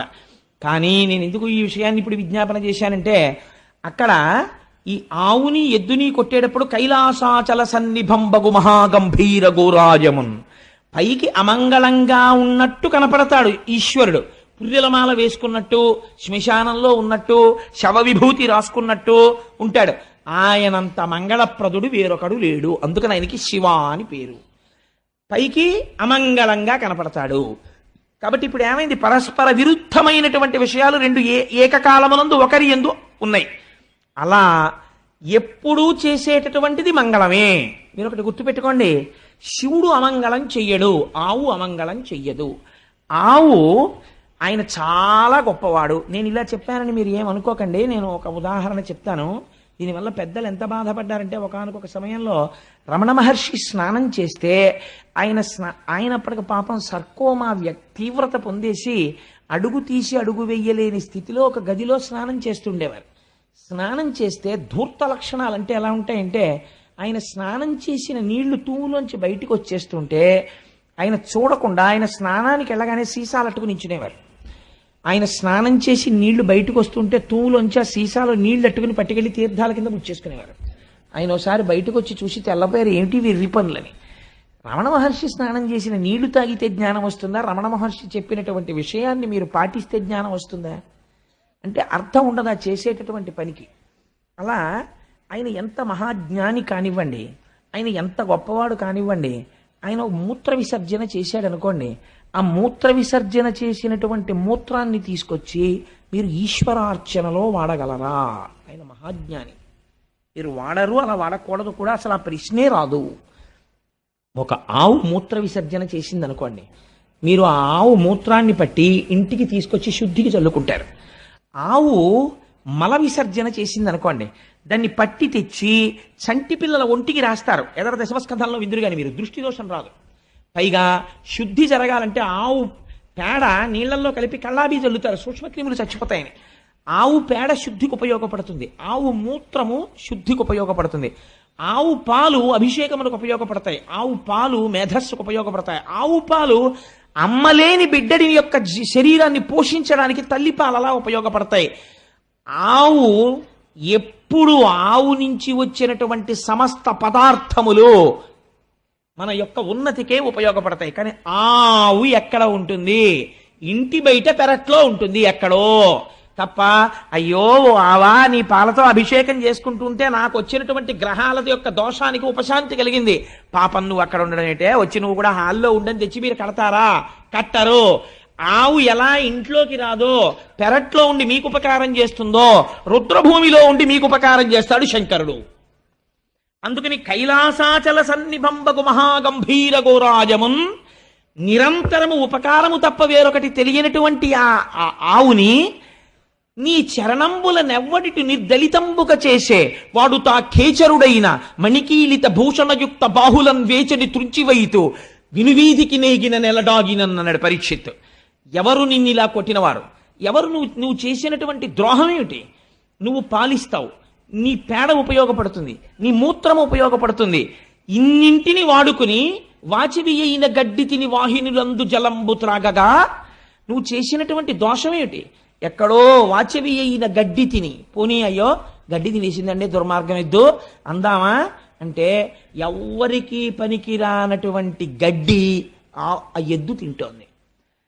వాచవి అయిన గడ్డి తిని వాహినులందు జలంబు త్రాగగా, గడ్డి అంటే తింటాను కానండి, ఫిల్టర్ వాటర్ తాగకపోతే నాకు పడదండి, పాలు ఇవ్వలేను, పాలు నీటితో రావాలి కదా, మీకు ఆవు పాలు మీ చంటి పిల్లాడికి పడతానంటున్నారు, మరి మీరు నాకు కుడి తెడితే ఆ కుడితిలో అంశయే పాలగా వస్తాయి, అవి చెంచాడు మీ అబ్బాయి నోట్లో పొయ్యగానే వాడికి డయేరియా వచ్చేస్తుంది, అందుకని ఆవుకి మాత్రం ఫిల్టర్డ్ వాటరే పట్టండి అని ఆవు ఎప్పుడైనా అడిగిందండి? మీ ఇంటికి వచ్చి మీ బిందెలో నీళ్లు కూడా అది అడగలేదు. ఎక్కడ నీళ్లు తాగింది? వాహినులందు జలంబు త్రాగగా, ఎక్కడో మీరు వెళ్ళి నీరు తెచ్చుకోని చోట తన మూతి పెట్టి నీరు తాగింది. ఎందుకు ఈ మాట అన్నారో తెలుసా అండి? ఒక రహస్యం ఉంది. ఎద్దుని పాము ఎక్కడ కరిచినా చచ్చిపోదు అంటారు. ఎక్కడ కుడితే చచ్చిపోతుంది, మూతి మీద కుడితే మాత్రం చచ్చిపోతుంది. ఆ మూతి అందుకే పెట్టేటప్పుడు చాలా జాగ్రత్తగా పెట్టాలి. పుట్టల మీద గడ్డి బాగా పెరుగుతుంది. ఆ పుట్టల మీద గడ్డిని తాను తినడం ఎంత ప్రమాదకరం ఆవుకి, ఎద్దుకి ఎంత ప్రమాదకరం. పుట్ట మీద గడ్డి తిని ఆవుకి ఒక లక్షణం ఉంటుంది, ఎద్దుకిని గబుక్కుని బురదలో కానీ ఎందులో కన్నా జారితే గభాలన పైకి రాలేవు, చాలా కష్టం. నిజంగా జీవహింస అంటే మీరు ఎక్కడ చూడొచ్చో తెలుసా అండి? అపార్ట్మెంట్లో గృహప్రవేశానికి ఆవుని ఎక్కించినప్పుడు చూడొచ్చు. అంతకన్నా దారుణం. ఆవు బొమ్మట్టుకుని వెళ్ళకూడదండి. మీరు ఆవును అందులో న్యాసం చేసి, సుబ్రహ్మణ్య శర్మ గారు రేపు మనకి వ్రతం చేయిస్తుంటారు, ఆయన నాకు ఒక సందర్భం చెప్పారు. 3rd ఫ్లోర్లో పూర్తి అయ్యవని అపార్ట్మెంట్లో ఎవరో గృహప్రవేశం అవుతూ ఆవుని బలవంతంగా ఎక్కించేసి ముందే లోపల పెట్టారట. పెడితే పాపం ఈ పుణ్యాత్ముడికి తెలియక గృహప్రవేశానికి ముందు మంగళవాయిద్యం చేయండి అనేది. అంటే వాళ్ళు మంగళవాయిద్యం చేశారు. చేయగానే తెల్లవారకట్ల 3 గంటల ముహూర్తం. ఈ ఆవు బెదిరిపోయి ఇంకా గ్రిల్స్ పెట్టినటువంటి కిటికీలోంచి సగం దూకేసింది. కింద రోడ్డు ఉంది. ఆ ఆవుకి వెనక్కి రావడం తెలియదు, ముందుకు పడిపోతే చచ్చిపోతుంది. ఈ విషయం పాఠం చెప్పిన కృష్ణావధానులు గారికి తెలిస్తే నువ్వు జీవితంలో మళ్ళీ వేదపన్నం చెప్పకని శపిస్తారేమో అని భయపడి ఈయన గృహప్రవేశం విషయం అక్కడ పెట్టేసి వీధిలోకి పరిగెత్తి ఎవరో కొబ్బరి బండాలు కొట్టేవాళ్ళు కనబడితే, ఒరే నేను 500 ఇస్తాను, ఆవుని వెనక్కి రాకేంట్రా, లేకపోతే గోహత్యా పాతకం నాకంటుకుంటుంది, నేను మోగించమన్నా నా మంగళ వాయిద్యాలు అని ముందు వాళ్ళని తీసుకొచ్చి తాళ్ళేసి తప్పెట్లేసి ఆవుని వెనక్కి తీసుకొచ్చి కిందకి దింపాక గృహప్రవేశం చేయించానండి. ఇలా ఉంటాయి అపార్ట్మెంట్లలో గృహప్రవేశాలంటే నాకు భయం మహాప్రభు అన్నాడు ఆయన. నాకు నిజమే అనిపించింది. మీ పుణ్యం కోసం ఆవు పేడేసేసి మూత్ర విసర్జన చేసేసి బెంగెట్టేసుకుని మీ మార్బుల్ ఫ్లోరింగ్ మీద నిలబడలేక 4 కాళ్ళు ఇలా జారిపోతుంటే చిత్రహింస పెట్టేయడమా? అదండి ఆవుని తీసుకెళ్ళి అంత హింస పెట్టి మీరు ఆ ఇంట్లోకి వెడితే మీకు ఏం కలిసి వస్తుందండి నాకు చెప్పండి. ఆ ఆవు అంత భయపడిపోయిన చోటకి మీరు వెళ్ళిపోతే మీకు కలిసి వస్తుందా? ఆ గోవు బెంగ పెట్టుకుని ఏడ్చిన ఏడుపు కట్టి కుడిపేస్తుంది. పెచ్చ పనులు చేయకూడదు. చేసేటప్పుడు సందర్భములను చూడాలి. ఆ ఇంట్లోకి ఆవిడితే తీసుకెళ్ళలేకపోతే మానే. ఎందుకు వచ్చింది అల్లరి? ఓ ఆవు బొమ్మ అట్టికెళ్ళు, గొడవ వదిలిపోయా. వెళ్ళేటప్పుడు గోవుకి ప్రదక్షిణం చేసి నమస్కరించి, అమ్మా గోమాత సమస్త శుభములను కటాక్షించు, నేను కట్టుకున్న ఇంట్లోకి నువ్వు రాలేవమ్మా, నువ్వు వెళ్ళిపోతే గొడవ వదిలిపోయా. ఆవిడ కటాక్షిస్తుంది. ఎందుకు వచ్చిన అల్లరి? నేను ఈ విషయాన్ని ఎందుకు ప్రస్తావన చేశానంటే, వాసవి అయిన గడ్డి తిని వాహినులందు జలంబు త్రాగగా, ఎంత గొప్ప మాట వేసారండి పోతన గారు. నిజంగాను నీకు పనికొచ్చేది ఏం తిందిరా అది? నువ్వు కొట్టడానికి నాకు ఒక కారణం చూపించు. గడ్డి తిందా? నువ్వు తినవు. నిన్ను ఎప్పుడైనా తిట్టవలసి వస్తే అంటారు, ఏ గడ్డి తిన్నా ఏంట్రా, బుద్ధి గడ్డి తిందా అంటారు. అంటే నువ్వు గడ్డి తినవలసిన రోజే వస్తే అంతకన్నా హీనం ఇంకోట్లేదు. అలాంటిది అది తిందా గడ్డి. వాహినిలందు జలంబు త్రాగగా, ప్రవహించి వెళ్ళిపోతున్నటువంటి నీటిని అది తాగింది ఎక్కడో వెళ్ళి. నువ్వు మాత్రం ఫిల్టర్ చేసుకు తాగుతావు. అలాంటి నీళ్ళది తాగి, ఫిల్టర్డ్ వాటర్ తాగి, కుక్కుడు ఫుడ్ తిని, కుక్కర్లోది తిని, చాలా హైజీనిక్ ఫుడ్ తిన్నాననిపించుకుని నీలో విషం పెరుగుతోంది. వీధిలో గడ్డి తిని ఏట్లో నీళ్లు తాగి అది పరమసత్వగుణ స్వరూపమైన పాలనిస్తోంది. ఉపాధి ఏదైతే ఎందుకండి, ఎవరు గొప్ప? అది గొప్ప. కాబట్టి వాచవి అయిన గడ్డి తిని వాహినులందు జలంబు త్రాగగా నీ చరణంబులెవ్వడిటు నిర్దళితంబుగా చేసే. ఎవడు నీ 3 కాళ్ళు తెగగొట్టాడు? ఎలా నువ్వు అపరాధం చేస్తావని నమ్మాడు అసలు? వాడు తా ఖేచరుడైన మణికీలిత భూషణయుక్త బాహులన్ వేచని త్రుంచివైతు వినువీధికి నేగిన నెల దాగినం. వాడు భూమిలో దాక్కొని ఆకాశానికి ఎగిరిపోని, వాడు మణులు పెట్టుకున్నటువంటి భూషణములతో కూడినటువంటి వాడి భుజములను నా కత్తితో నరికేస్తాను, ప్రతిజ్ఞ. ఏ చేతితో నీ పాదములు నరికాడో ఆ చేతుల్ని నేను నరికేస్తాను.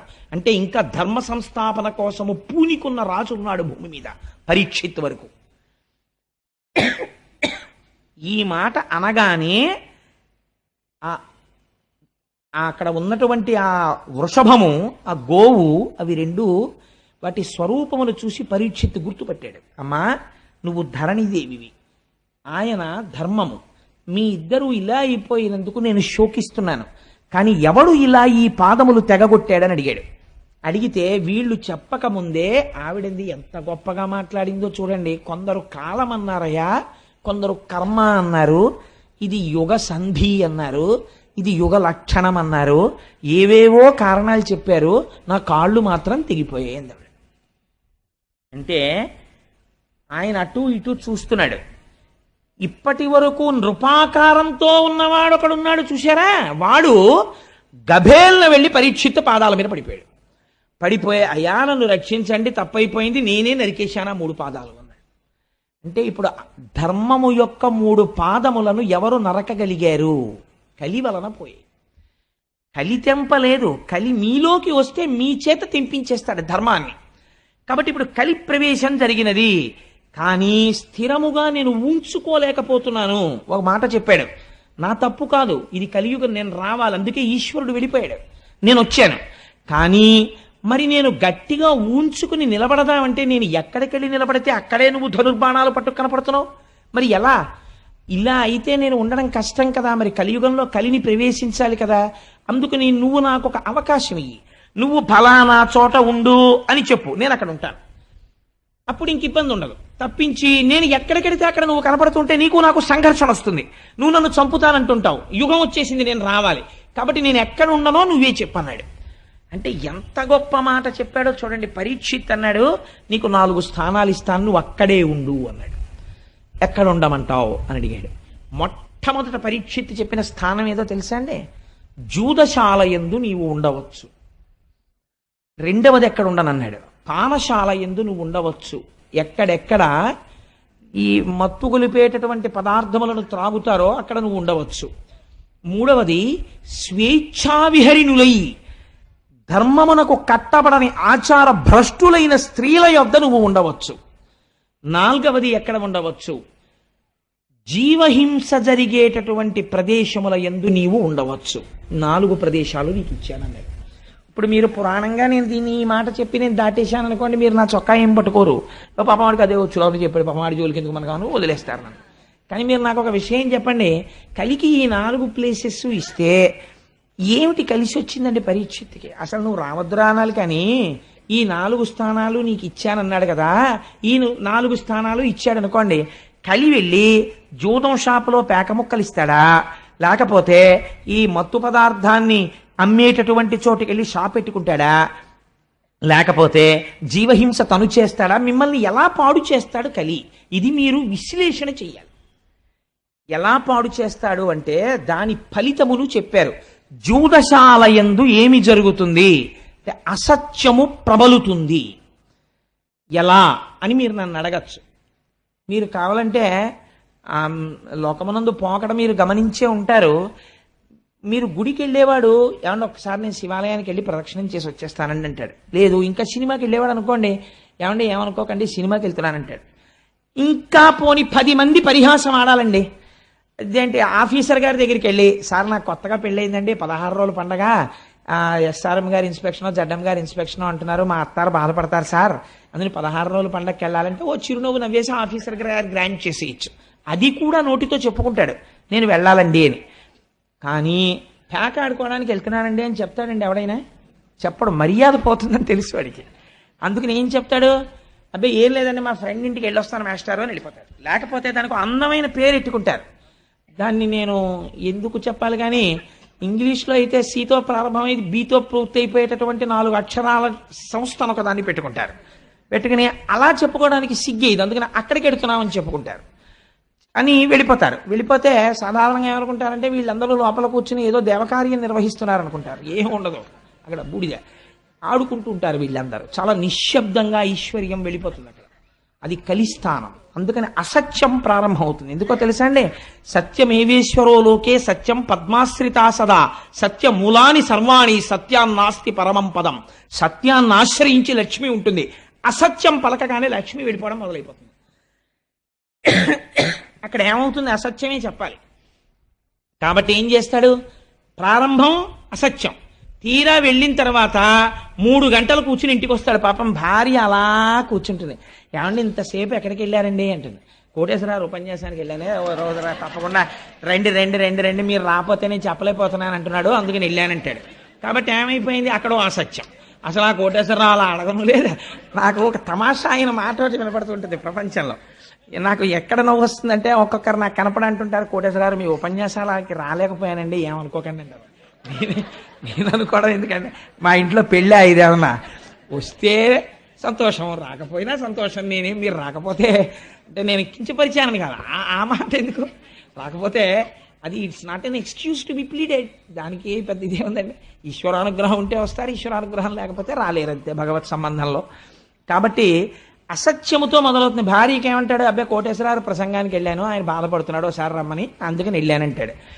కానీ క్రమంగా తెలుస్తుంది, భార్య ఏడుస్తుంటుంది ఇంట్లో, మీరు ఏం చేస్తున్నారో నాకు తెలుసు, డబ్బులు పోతాయి, ఏమీ కాదు నీ మోహం మా నాన్నగారికి పంపించానంటాడు. బుకాయిస్తాడు. భార్య కదా డబాయిస్తాడు. పిల్లలకి తెలిసిపోతుంది. పిల్లాడు అంటాడు, నాన్న నువ్వు పేకాట ఆడుతున్నావా అంటాడు. లాగి లెంపకాయ కొడతావు, నోర్మోయి నీకెవడు చెప్పాడు రా అని క్రౌర్యంతో లెంపకాయ కొడతాడు. మొత్తం అసత్యం. ఎక్కడ జూదశాలలోంచి ఏ రూపంలో కలి ప్రవహిస్తున్నాడు, అసత్య రూపంలో వస్తున్నాడు. కాబట్టి భ్రష్టత్వం వచ్చేసిందంతే. రెండవదేది పానశాల, తాగగానే పోయేదేది యుక్తాయుక్త విచక్షణ పోయి మదము ప్రవేశిస్తుంది. ఎంత అతివాగుడు మొదలైపోతుందో. అప్పటి వరకు చాలా సౌమ్యంగా ఉంటాడండి, శుక పిక బకరవములు ప్రారంభమైపోతాయి. ఇంకా ఉచ్చేసుకున్నాడో ఒక వెర్రి ధైర్యం వస్తుందో ఏమో, నాకు స్వానుభవం లేదు. ఇంకా ఒక వెర్రివాగుడు మొదలెట్టేస్తాడంతే. ఎందుకంటే నేను ఒక రోజున రైల్లో చూశాను, నాతో వచ్చిన వాళ్ళు చూశారు. ఆ రోజున హైదరాబాద్ వచ్చిన వాళ్ళు నాతో, తుకారాం శర్మ గారు, ఆ తర్వాత కృష్ణప్రసాద్ గారు, వీళ్ళందరూ ఆ రోజున హైదరాబాద్ వెళ్ళాం. మేము వెళ్ళినప్పుడు ఒక ఆయన పీకల మొయ్య తాగేసి పాపం 2 బిడ్డలతో ఎక్కిన ఒక స్త్రీని వేధించాడు. నిజంగా సెల్ ఫోన్ ఎవరికో కొట్టేసి ఆవిడికి ఇచ్చి మాట్లాడమన్నాం, ఆ పిల్లలకి ఇచ్చి మాట్లాడమన్నాం. నాకు టిఫిన్ తీసుకొచ్చిన వాళ్ళు పక్క కంపార్ట్మెంట్లో ఉన్నారు. వాళ్ళు కోటేశ్వరరావు టిఫిన్కి రెండని కబురు చేశారు. నేను లేవబోతుంటే అన్నయ్య అని ఆవిడ కబుక్కుని పట్టుకుంది. నేను తెలబోయాను. అదేంటి ఈ సంబంధం ఎక్కడిది, ఎవరో నాకు తెలియదే అనుకున్నాను. మీరెవరమ్మా అన్నాను. అంటే అన్నయ్య అన్నయ్య మాట్లాడాలన్నయ్య అని. నేను ఇలా రాగానే, అన్నయ్య మీరు వెళ్ళిపోతే వీడు ఏం చేస్తాడో నేను దిగిపోదాం అనుకుంటున్నాను రాజమండ్రిలో, భయం వేస్తోంది అన్నయ్య, మీరు కూడా ఎవరు లేరు, నేను ఒక్కడనే ఉన్నాను అక్కడ, అన్నయ్య మీరు వెళ్ళకండి అన్నయ్య అంది. అప్పుడు నేను, అమ్మ మీరేం భయపడకండి అని టిఫిన్ కోసమని మళ్ళీ కబురు వచ్చింది, వీడు ఇంకా రాడేమిటని. అలా కాదు మీరే ఇక్కడికి రండి, ఇక్కడ తిందాం అని వీళ్లతో మెల్లిగా మాట్లాడి, అదేంటి చెల్లాయి నువ్వు వెళ్ళి అక్కడ పడుకో అని చెప్పేసి ఈ 3 బెర్తుల్లో ఉన్న వాళ్ళల్లో ఒకళ్ళ దగ్గరికి ఈవిడిని పంపించి వాడిని ఇక్కడ తెచ్చి పడుకోవాల్సి వచ్చింది. ఎంత దారుణం అండి. తెల్లవారి లేచేటప్పటికీ మీరు నమ్ముతారా, ఆయనంత పెద్ద మనిషి లేడు. ఎంత పెద్ద మనిషో. ఆవిడ వచ్చి ఎదురుగుండా కూర్చుంది. అన్నాడు విచిత్రం, సికింద్రాబాద్లో దిగిపోయే ముందు, sister I'm very sorry for what has happened, I'm not in my own mood, నేను రాత్రి లిక్కర్ తీసుకున్నానమ్మా నన్ను మన్నించి అన్నాడు. మదోన్మత్తుడయ్యాడు. ఆ సమయంలో అతను ఏమైనా చేసేస్తాడు. అతనికి తెలియదు ఈ మదం ఎక్కడి నుంచి వచ్చింది. నువ్వు సేవించకూడనిది సేవించి నీ అంత నువ్వు రాక్షసుడు అయిపోతున్నావు. ఈశ్వరుడు ఇచ్చినటువంటి దైవత్వాన్ని నాశనం చేసుకుంటున్నావు. ఇక్కడ ఈశ్వరుడు ఉన్నాడు, నువ్వు పూజ చేయకపోతే పీడా పోయేది. సారా పట్టుకెళ్ళి శివలింగం మీద మీరు పోస్తారండి?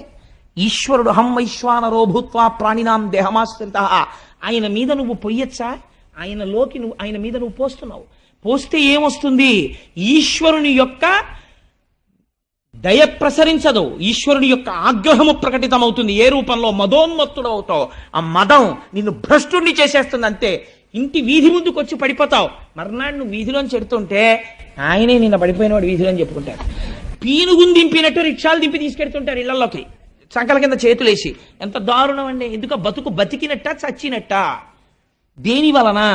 కేవలం నీ నాడీ మండలకి ఉత్ప్రేరకం కోసమని మనుష్యుడవై పుట్టి 10 మందికి చెప్పవలసిన వాడివి. బిడ్డలు పెళ్లిళ్లకు వచ్చేసినటువంటి స్థితిలో నువ్వు ప్రవర్తించవలసినటువంటి ప్రవర్తన ఇది. కలి ఎలా రాగలడో మద రూపంలో వస్తాడు మధ్యశాల నుంచి. అందుకని నువ్వు పానశాల ఎందు ఉండవచ్చు. ఏమిటి ధైర్యం పరీక్షిత్తుకి? తన వాళ్ళెవరు అసలు అక్కడికి వెళ్ళరు. కాబట్టి నువ్వు పానశాల ఎందు ఉండవచ్చు. మూడవదేది స్వేచ్ఛా విహరిణి అయిన స్త్రీ. నేను ఎంత తక్కువ మాట్లాడితే అంత మంచిది దాని గురించి, అందుకని నేను అసలు ఆ ప్రస్తావన చేయను.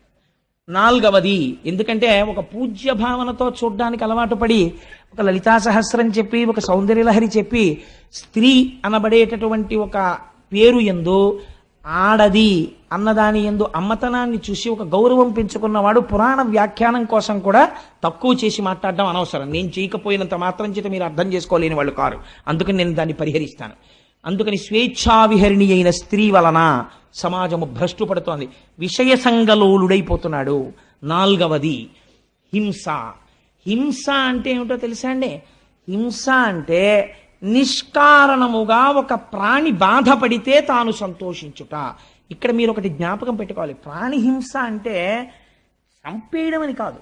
అస్తమానం చంపేయక్కర్లేదు. ఇలా చీమల బారి వెళ్తుంటే కుడతారు కొంతమంది, నిష్కారణంగా నిలబడి ఆకులు తుంపేస్తారు. నువ్వు ఆకుని సృష్టించలేదు, నువ్వెందుకు తుంపేయాలి ఆకుని? నిష్కారణ హింస. అన్నిటికన్నా భయంకరమైన హింస ఏమిటో తెలుసా అండి? నోటి మాట. కడుపుల్ రంపపు కోత కోయునదియే గాయాలు కాకుండినన్ అన్నారు గయోపాఖ్యానంలో. ఒక మనిషిని పడుకోబెట్టి ఎనస్థీషియా ఇవ్వకుండా ఓ రంపం పట్టుకొచ్చి అటొకళ్ళు ఇటొకళ్ళు నిలబడి దూలాన్ని కోసినట్టు ఇలా కోస్తుంటే ఆ కడుపు కోయబడుతున్నవాడు ఎంత బాధపడతాడో, అవతలవాడు నేనంటున్న మాటలకంత బాధపడుతున్నాడన్న ఇంగిత జ్ఞానము లేకుండా ఈశ్వరుడు నోరిచ్చాడని పేలిన చవట అంతే పాపాన్ని మూట కట్టుకుంటున్నాడు. వాడు హింస చేస్తున్నాడా లేదా? వాక్కు రూపములో వాడు హింస చేస్తున్నాడు. వాక్కు యందు అదుపు ఉండాలి. అవతల వారు బాధపడకుండా మధురముగా మాట్లాడడం నేర్చుకోవాలి మనిషి. ప్రయత్నపూర్వకంగా అభ్యసించకపోతే మాట యందు కాఠిన్యం అలవాటైపోతుంది. కాబట్టి ఏమైపోయింది? క్రౌర్యము. అవతల వారి యందు నిష్కారణమైనటువంటి కోపం. అవతలవాడు బాధపడిపోతుంటే వీడు సంతోషపడ్డాం.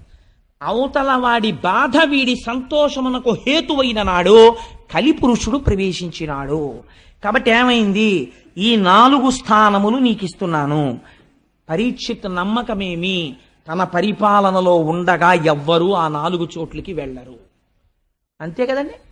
ఈ 4 చోట్లకి బాగా వెళ్ళాలని కోరుకుంటే వాడు పరీక్షిత్తు కాడు, కలి యొక్క ప్రతినిధి కదా. అదర్వైజ్ సేస్ అంతే కదండి మరి పురాణం. కాబట్టి ఇప్పుడు ఏమైంది? పరీక్షిత్తు తన ప్రజలు వెళ్ళరని కోరుకున్నాడు. వెళ్ళరన్న నమ్మకంతో ఈ మాట చెప్పాడు. ఈ మాట పరీక్షిత్తుకే తెలిస్తే కలికి తెలియదండి. తనకి వెళ్ళడానికి ఆ 4 చోట్లకి ఎవడు రాడు, నేను పాడు చేయలేనని. మీకు ఇంకొక గమ్మత్తు నేను ఇక్కడ చెప్పాలి. దేనికి అదే ఫలితం అని మీరు అనుకుంటున్నారేమో. ఈ 4ంటికి కాదు. మీరు కలి యొక్క పరిస్థితి ఎలా ఉంటుందంటే, నాలాంటి వాడు కూర్చోడానికి రైల్లో కొంచెం సీట్ ఇచ్చినట్టు ఉంటుంది. నన్ను కొంచెం కూర్చొని ఇచ్చారనుకోండి, ఇంత శరీరంతో ఇంత చోటిస్తే ఊరుకుంటానా? కొంచెం తోసుకొని ఆక్రమించడం మొదలెడతా కదా. అంటే నేను అలాంటి పనులు చేశాను అనుకోకండి, వేరొకరి మీద ఉదాహరణ పెట్టకూడదు కాబట్టి. నిలబడతాను తప్ప అలాంటి దిక్కుమాలిన పనులు నేను చేయను. కాబట్టి జరిగినదేమి అంటే, మీరు 4ంటిల్లో ఒకదాన్ని పట్టుకున్నారనుకోండి, మిగిలిన 3ంటికి ఎలా లాగేయాలో కలికి తెలుసు. మీకు ఒక్క ఉదాహరణ చెప్పి నేను పూర్తి చేసేస్తాను. చూడండి, ఈ 4ంటిలో ఉదాహరణకి జూదశాలలోకి వెళ్ళాడు అనుకోండి. ఉట్టినే సరదాగానండి, నేనేం ఆడ చూస్తానంటాడు. ఈ చూడడం ఏమవుతుందంటే వాడికి ఎప్పుడో అప్పుడు శారీరక సంబంధమైనటువంటి విరామం కావలసి వస్తుంది. ఇంటికి వెళ్ళకపోతే భార్య ఊరుకుంటుంది. ముసిలి వాళ్ళు అయిపోయిన తల్లిదండ్రులు పాపం అలా గుడ్లకి కంటిరెప్పల పైకి గుండు సూదులు ఇట్టుకుని కొడుకు కోసం ఎదురు చూస్తారు, కానీ మలమూత్రాలు ఆగవుగా. అందుకని బాత్రూంలోకి వెళ్ళాలి. నిర్దాక్షిణ్యంగా ఉంటారు అప్పుడు పక్క వాళ్ళు, వీడి కోసం వాళ్ళేం ఆపరు. అందుకని వీడు ఎవరికో ఒకళ్ళకి ప్రాక్సీ ఇవ్వాలి, వీటిని వాడికి అప్పచెప్పి వెళ్ళాలి. అందుకని వీడు ఏం చేస్తాడంటే హెల్పింగ్ హ్యాండ్ కింద కూర్చుంటాడు, 12th మ్యాన్ కూర్చున్నట్టే. అంతే, చాలా అయిపోయింది. ఇంకా తర్వాత ఏమైంది, వీడు ప్రోనోట్ల మీద సంతకాలు పెట్టడం మొదలెడతాడు. ఐశ్వర్యం నిశ్శబ్దంగా వెళ్ళిపోతుంది. అక్కడి నుంచి ఏమైంది, అసత్యం ప్రారంభం అవుతుంది. అసత్యంలోంచి లక్ష్మి వెళ్ళిపోవడం ప్రారంభం అవుతుంది. లక్ష్మి వెళ్ళిపోవడం ప్రారంభమైన కలి ఊరుకోడు, జూదశాలకి రా రా రా అని లాగుతాడు. లాగాడు కాబట్టి ఏం చేయాలి, భార్య మెళ్ళో పుస్తిల్తాడు కూడా లాగేసి తీసుకెళ్ళిపోతాడు. కాబట్టి ఏమైపోయింది, అది దొంగతనం వైపుకి వెళ్ళిపోయింది. ఆవిడేమంటుంది, ఇంకా నేను మీతో కాపురం చేయలేని పుట్టింటికి వెళ్ళిపోతానంటుంది. ఆవిడ్ని కొట్టడం మొదలెడతాడు. ఏమైపోయింది, క్రౌర్యంలోకి వెళ్ళిపోయాడు, హింసలోకి వెళ్ళిపోయాడు, దొంగతనంలోకి వెళ్ళిపోయాడు. పిల్లల్ని కొడతాడు, వాళ్ళ ఫీజులు కట్టడు, వాళ్ళ చదువు గురించి చూడ్డు, మానమర్యాదలు పట్టించుకోడు. నా భార్య ఇంటికి వెళ్ళేటప్పటికీ నా మీద తగాదా పెట్టుకుంటోందని పరస్త్రీని కోరుకుంటాడు. ఒక దాంట్లోంచి 4 వెళ్ళిపోయాడు, సర్వభ్రష్టుని చేసి నాశనం చేసేస్తాడు. ఆఖరికి వాడు చచ్చిపోతే అమ్మయ్య పోయారంట. ఎందుకు అయిపోయావు నువ్వు అలాగా? ఒక్క దాంట్లో కాలిట్టేవంతే 4 లాగేయగలవు. కాబట్టి ఈ 4 దుష్ఫలితములు 4 ఆశ్రయించి ఉన్నాయి. భాగవతం అందుకని విను అని చెప్పారు.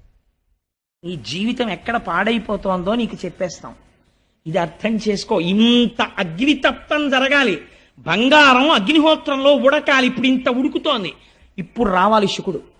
ఇప్పుడు వస్తే తప్ప, మహానుభావుడు వచ్చి కూర్చుంటే తప్ప ఎదర భాగవతం ఇప్పుడు వస్తుంది. ఇంకా ఇప్పుడు వస్తే అది వింటూ ఉంటే మన జీవితాలు భగవద్ అనుగ్రహానికి అందుకు నోచుకుంటాయని చెప్పారు భాగవతం వింటే. ఇప్పుడు ఏమైంది, ఈ 4 ఇస్తే పరీక్షిత్తుకే తెలుసు కదా ఎవరు వెళ్ళరని. ఇప్పుడు మీకు చెప్పాను కదా, ఒకదానికి ఎడితే 4 రకాలుగా భ్రష్టుడు అవుతాడు. కాబట్టి ఎక్కడికి ఎవడు వెళ్ళడు, ఆ నమ్మకంతోటే కదా పరీక్షిత్ ఇచ్చాడు ఈ స్థానాలు. కాబట్టి ఆ మాత్రం తెలివితేటలు కలిపురుషుడికి లేవండి. కాబట్టి కలిపురుషుడు ఏమనాలి ఇప్పుడు, ఎందుకంటే ఆ 4 స్థానాలు నాకు అక్కర్లేదనాలి. అక్కర్లేదంటే ఆయన ఆయతల బాగుంటాడు. అందుకే కలిపురుషుడు అంటే ఏంటి, చాలా తెలివితేటలుగా మభ్యపెట్టగలిగిన వాడు. కాబట్టి ఆయన ఏమన్నాడో తెలుసా అండి, మీరు పావుషేరు శనగపప్పు పట్టండి, నేను పావుషేరు ఓ కట్టుకొస్తాను, ఇద్దరం కలుపుకుని పంచుకు ఊదుకు తిందామన్నట్టు. ఎవడం ఓ కట్టుకు రావడం ఎందుకు, కలుపుకోవడం ఎందుకు, పంచుకోవడం ఎందుకు, ఊదుకు తినడం ఎందుకు, తను ఏదో తెచ్చినట్టు ప్రజ్ఞ అనమాట. అలా ఎంత మెహర్బా. నాకు లోకంలో చాలా విచిత్రంగా ఉంటాయి పోకడలు. పాపం ఒక ఆవిడ, ఏమంటే ఎప్పుడు చూసినా మా నాన్నగారు గొప్ప, మా అమ్మగారు గొప్ప, మా నాన్నగారు గొప్ప, మా అమ్మగారు గొప్ప అని నిష్కారణంగా మా అమ్మగారిని నాన్నగారిని తిడతారు.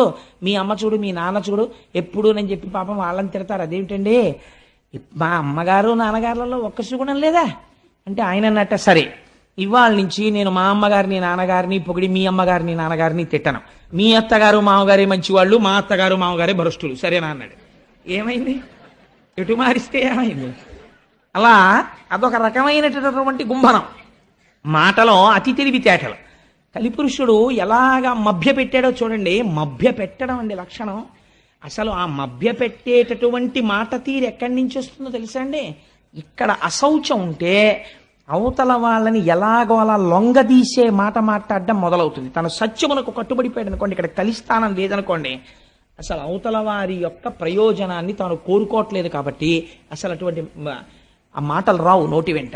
ఎలా మాట్లాడాడో చూడండి, ఎంత గొప్పగా మాట్లాడాడో. అయ్యా మీరు 4 ఇచ్చారు కదా, ఈ 4 నేను ఊంచుకోవడానికి తగిన స్థానము లేదు కనుక ఇంకొకటి ఇప్పించండి అన్నాడు. ఇంకొకటి ఇప్పించండి అంటే ఆయనకి తెలిసి 4 తప్ప ఇంకొకటి ఏది ఇచ్చినా అందులోకి నేను ప్రవేశించడానికి అవకాశం వెతుక్కోవచ్చు అని. గభాలన పరీక్షిత్ అన్నాడు, బంగారం ఇచ్చాను అన్నాడు.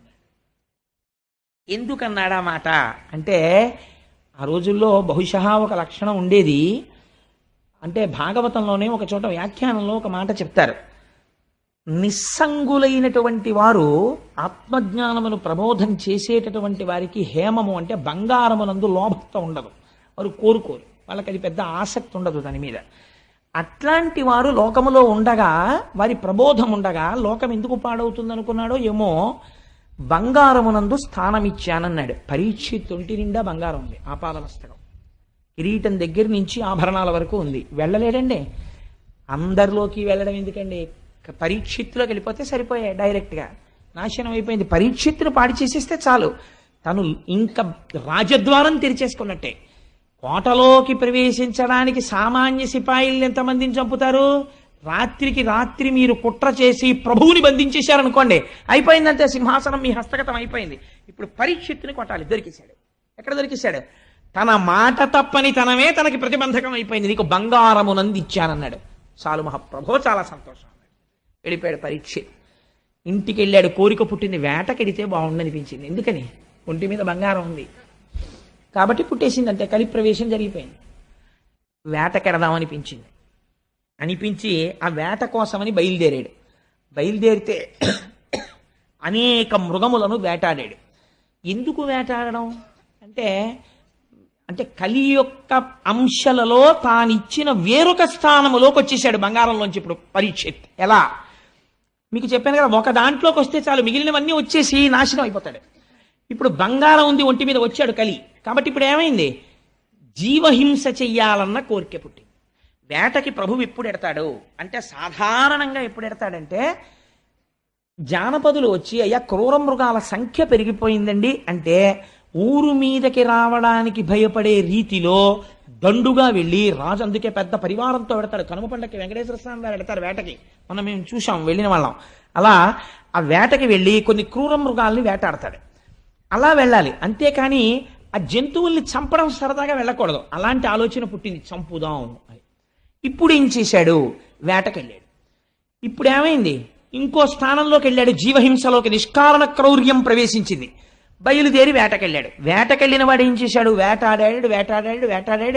వేటాడాడు కాబట్టి ఆయనకి ఆకలేసింది, దప్పిక కలిగింది.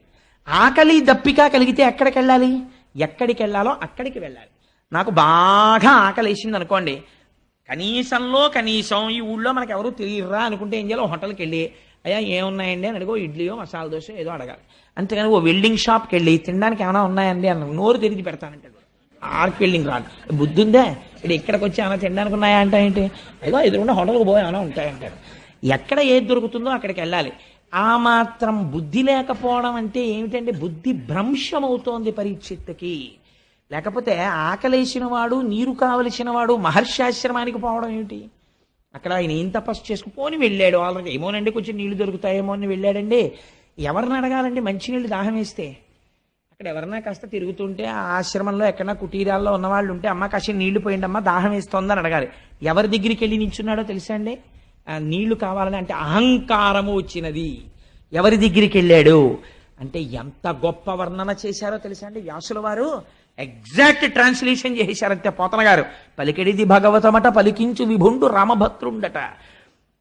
మీలిత నేత్రుడై మెలగుట చాలించి బాహ్యమున జడిలేక శాంతుడగుచు. ఆయన శమీక మహర్షి. ఎటువంటి స్థితిలో ఉన్నాడు? మెలగుట చాలించి, కదలిక లేదు, మెదలిక లేదు, స్థాణు అయిపోయి ఉన్నాడు. స్థాణు అయిపోయి ఉండడం అంటే ఏమిటి? మీరు ఇప్పుడు ఒక్క విషయం, ఇప్పుడు ఈ మాటల్ని చాలా క్లీశంతో, చాలా గహనమైనటువంటి వర్ణన చేస్తారు. నేను తరచూ ఒక మాట చెప్తూ ఉంటాను. ఇప్పుడు ఇలా ఒక చిక్కుడు పాదు పెట్టి, నేను 4 రోజులు చిక్కుడు పాదు పక్కనే కూర్చుని ఇక్కడ ఒక కర్ర పాతాను అనుకోండి, చిక్కుడు పాదు నన్ను ఒక్క నాటికి నమ్మదు, వచ్చి నన్ను అల్లుకోదు, వీడు లేచి వెళ్ళిపోతాడని దానికి తెలుసు. చిక్కుడు పాదు కర్రను అల్లుకుంటుంది. ఎందుకు అల్లుకుంటుందో తెలుసా అంటే, అది కదలదనేది పసిగడుతుంది. శంకరాచార్యులు వారు చోట చెప్తారు, కర్ణే యదాహ విరచయంతి ఖగాశ్చ నీడాస్ శ్రీశైల శృంగ కుహరేషు కదోపలప్స్యే గాత్రం యదామలతాహ పరివేషయంతి అంటారు. ధ్యానమునందు తపస్సునందు చాలా మగ్నుడైపోయి బ్రహ్మమునందు రమిస్తున్నాడని గుర్తేమిటంటే, కదలిక లేక కర్ర నిలబడిపోయినట్టు స్థాణువై ఉండిపోతాడు. అలా ఉండిపోతే ముందు తీగలు నమ్ముతాయి, నమ్మి అల్లుకుంటాయి. ఆ తర్వాత ఏమవుతుందంటే మొక్కలు మొలుస్తాయి. ఆ తర్వాత ఏవి నమ్ముతాయంటే, ఇది కదలదని పక్షులు నమ్ముతాయి, వచ్చి చెవుల్లో పుల్లలు ఎడతాయి, పుల్లలు పెట్టి గూళ్ళు కడతాయి. కర్ణే యదాహ విరచయంతి ఖగాశ్చ నీడాస్. అందుకే మన వాళ్ళు, ఆయన తపస్సు చేశాడు, ఒంటి మీద పుట్టలు పెట్టేశాయి, పుట్టల్లో పాములు చేరిపోయాయి, మొక్కలు మొలిచిపోయాయి, అప్పుడు ఈశ్వరుడు ప్రత్యక్షమయ్యాడు. ఇవన్నీ హఠాత్తుగా ఊడిపోతాయండి. అంటే అంతటి ధ్యానమగ్నుడయ్యాడని గుర్తు. మెలగుట చాలించి మీతనేత్రుడై శాంతుడై కూర్చుండి జడతలేక. అలా కూర్చుని ధ్యానమగ్నుడై ఏమాత్రం కదలిక లేదు. ప్రాణ మనోబుద్ధి పంచేంద్రియంబుల బహిరంగ వీధుల బరగనీక. ఎంత గొప్ప మాటలో చూడండి. ప్రాణము నియంత్రించాడు ప్రాణాయామము చేత. అందుచేత అనడు కుంభకం పూరించి ఆప్ చేసేసాడు వాయువుని, అలా నిలబడిపోయాడు అంతే. కాబట్టి ఇప్పుడు వక్షస్థలం ఇలా ఇలా ఇలా ఇలా కదలదు, అలా ఉండిపోయి ఉన్నాడు. ప్రాణము ఊపిరి మీద ఏది ఆధారపడుతుంది? మనస్సు ఆధారపడుతుంది. అందుకని మనస్సు కదలటం లేదు, అలా ఉండిపోయింది. మనస్సు కదలదు, బుద్ధి కదలటం లేదు. బుద్ధి కదలటం లేదు, ఇంద్రియాలు కదలటం లేదు. బయట విషయాన్ని కన్ను చూడదు, చెవులు వినపడవు, స్పర్శేంద్రియానికి తెలియదు. అందుకని అలా ఉండిపోయాడు. స్థాణువై ఏం చేస్తున్నాడు మరి? ఇవన్నీ ఆగిపోయాయి. మరి ఆయన ఏమి చూస్తున్నట్లు అంటే జాగ్రత్తాది అవస్థాత్రయము దాటి బ్రహ్మమునందు రమించుచుండే. జాగ్రత్త మొదలైనటువంటి 3 అవస్థలని దాటిపోయి ఆయన జాగ్రత్త లేదు, స్వప్నము లేదు, సుషుప్తి లేదు, 4వది తురీయమనేటటువంటి స్థాయికి చేరిపోయి తాను సాక్షాత్తు ఆత్మగా సాక్షీభూతుడై శరీరాన్ని చూస్తూ బ్రహ్మముగా నిలబడిపోయి ఉన్నాడు. ఇప్పుడు అలా ఉన్నవాడు ఎలా ఉన్నాడు అంటే బ్రహ్మభూతత్వ సంప్రాప్య విక్రియుండయి అతి దీర్ఘ జటలు తన్నావరింప. అలా కూర్చుని ఉండిపోతే బ్రహ్మముతో రమించి నిలబడగా వెంట్రుకలు మాత్రం పెరిగిపోతున్నాయి, గోళ్లు పెరిగిపోతున్నాయి. అవి జటలు కట్టేసి కేశ సంస్కారము లేక వ్రేలాడుతున్నాయి. రురు మృగచర్మమును దాల్చి అలరుచున్న తపసి పొడగని తాళిత శోషిత తాళుడగుచు. ఎంత చిత్రం జరిగింది. ఒక కృష్ణ జింక యొక్క మృగాన్ని కట్టుకొని అలా కూర్చుని ఉండిపోయాడు, వస్త్రం కూడా లేదు. అటువంటి శమీక మహర్షి దగ్గరికి వెళ్ళాడు. ఎవరు? ఈ శోషిత తాళుడగుటు దాహం కోసం ఆర్తి పొందినటువంటి పరీక్షిత్. ఎలా అంటే మౌన భాషల డగ్గరి మనుజ విభుడు. వెళ్ళి ఎలా నిలబడ్డాడు అంటే నీటి కోసం కాదు, మౌన భాషల డగ్గరి మనుజ విభుడు. ఇప్పుడు దేనికోసం వెళ్ళాడు? నీటి కోసం వెళ్ళాడన్నది ప్రధానం. కానీ లోపల ఒక మౌన భాష బయలుదేరింది. ఏమిటది అంటే ఇప్పుడు పరీక్షిత్ తానెవరో మరిచిపోయాడు, బుద్ధి భ్రంశమైపోయింది.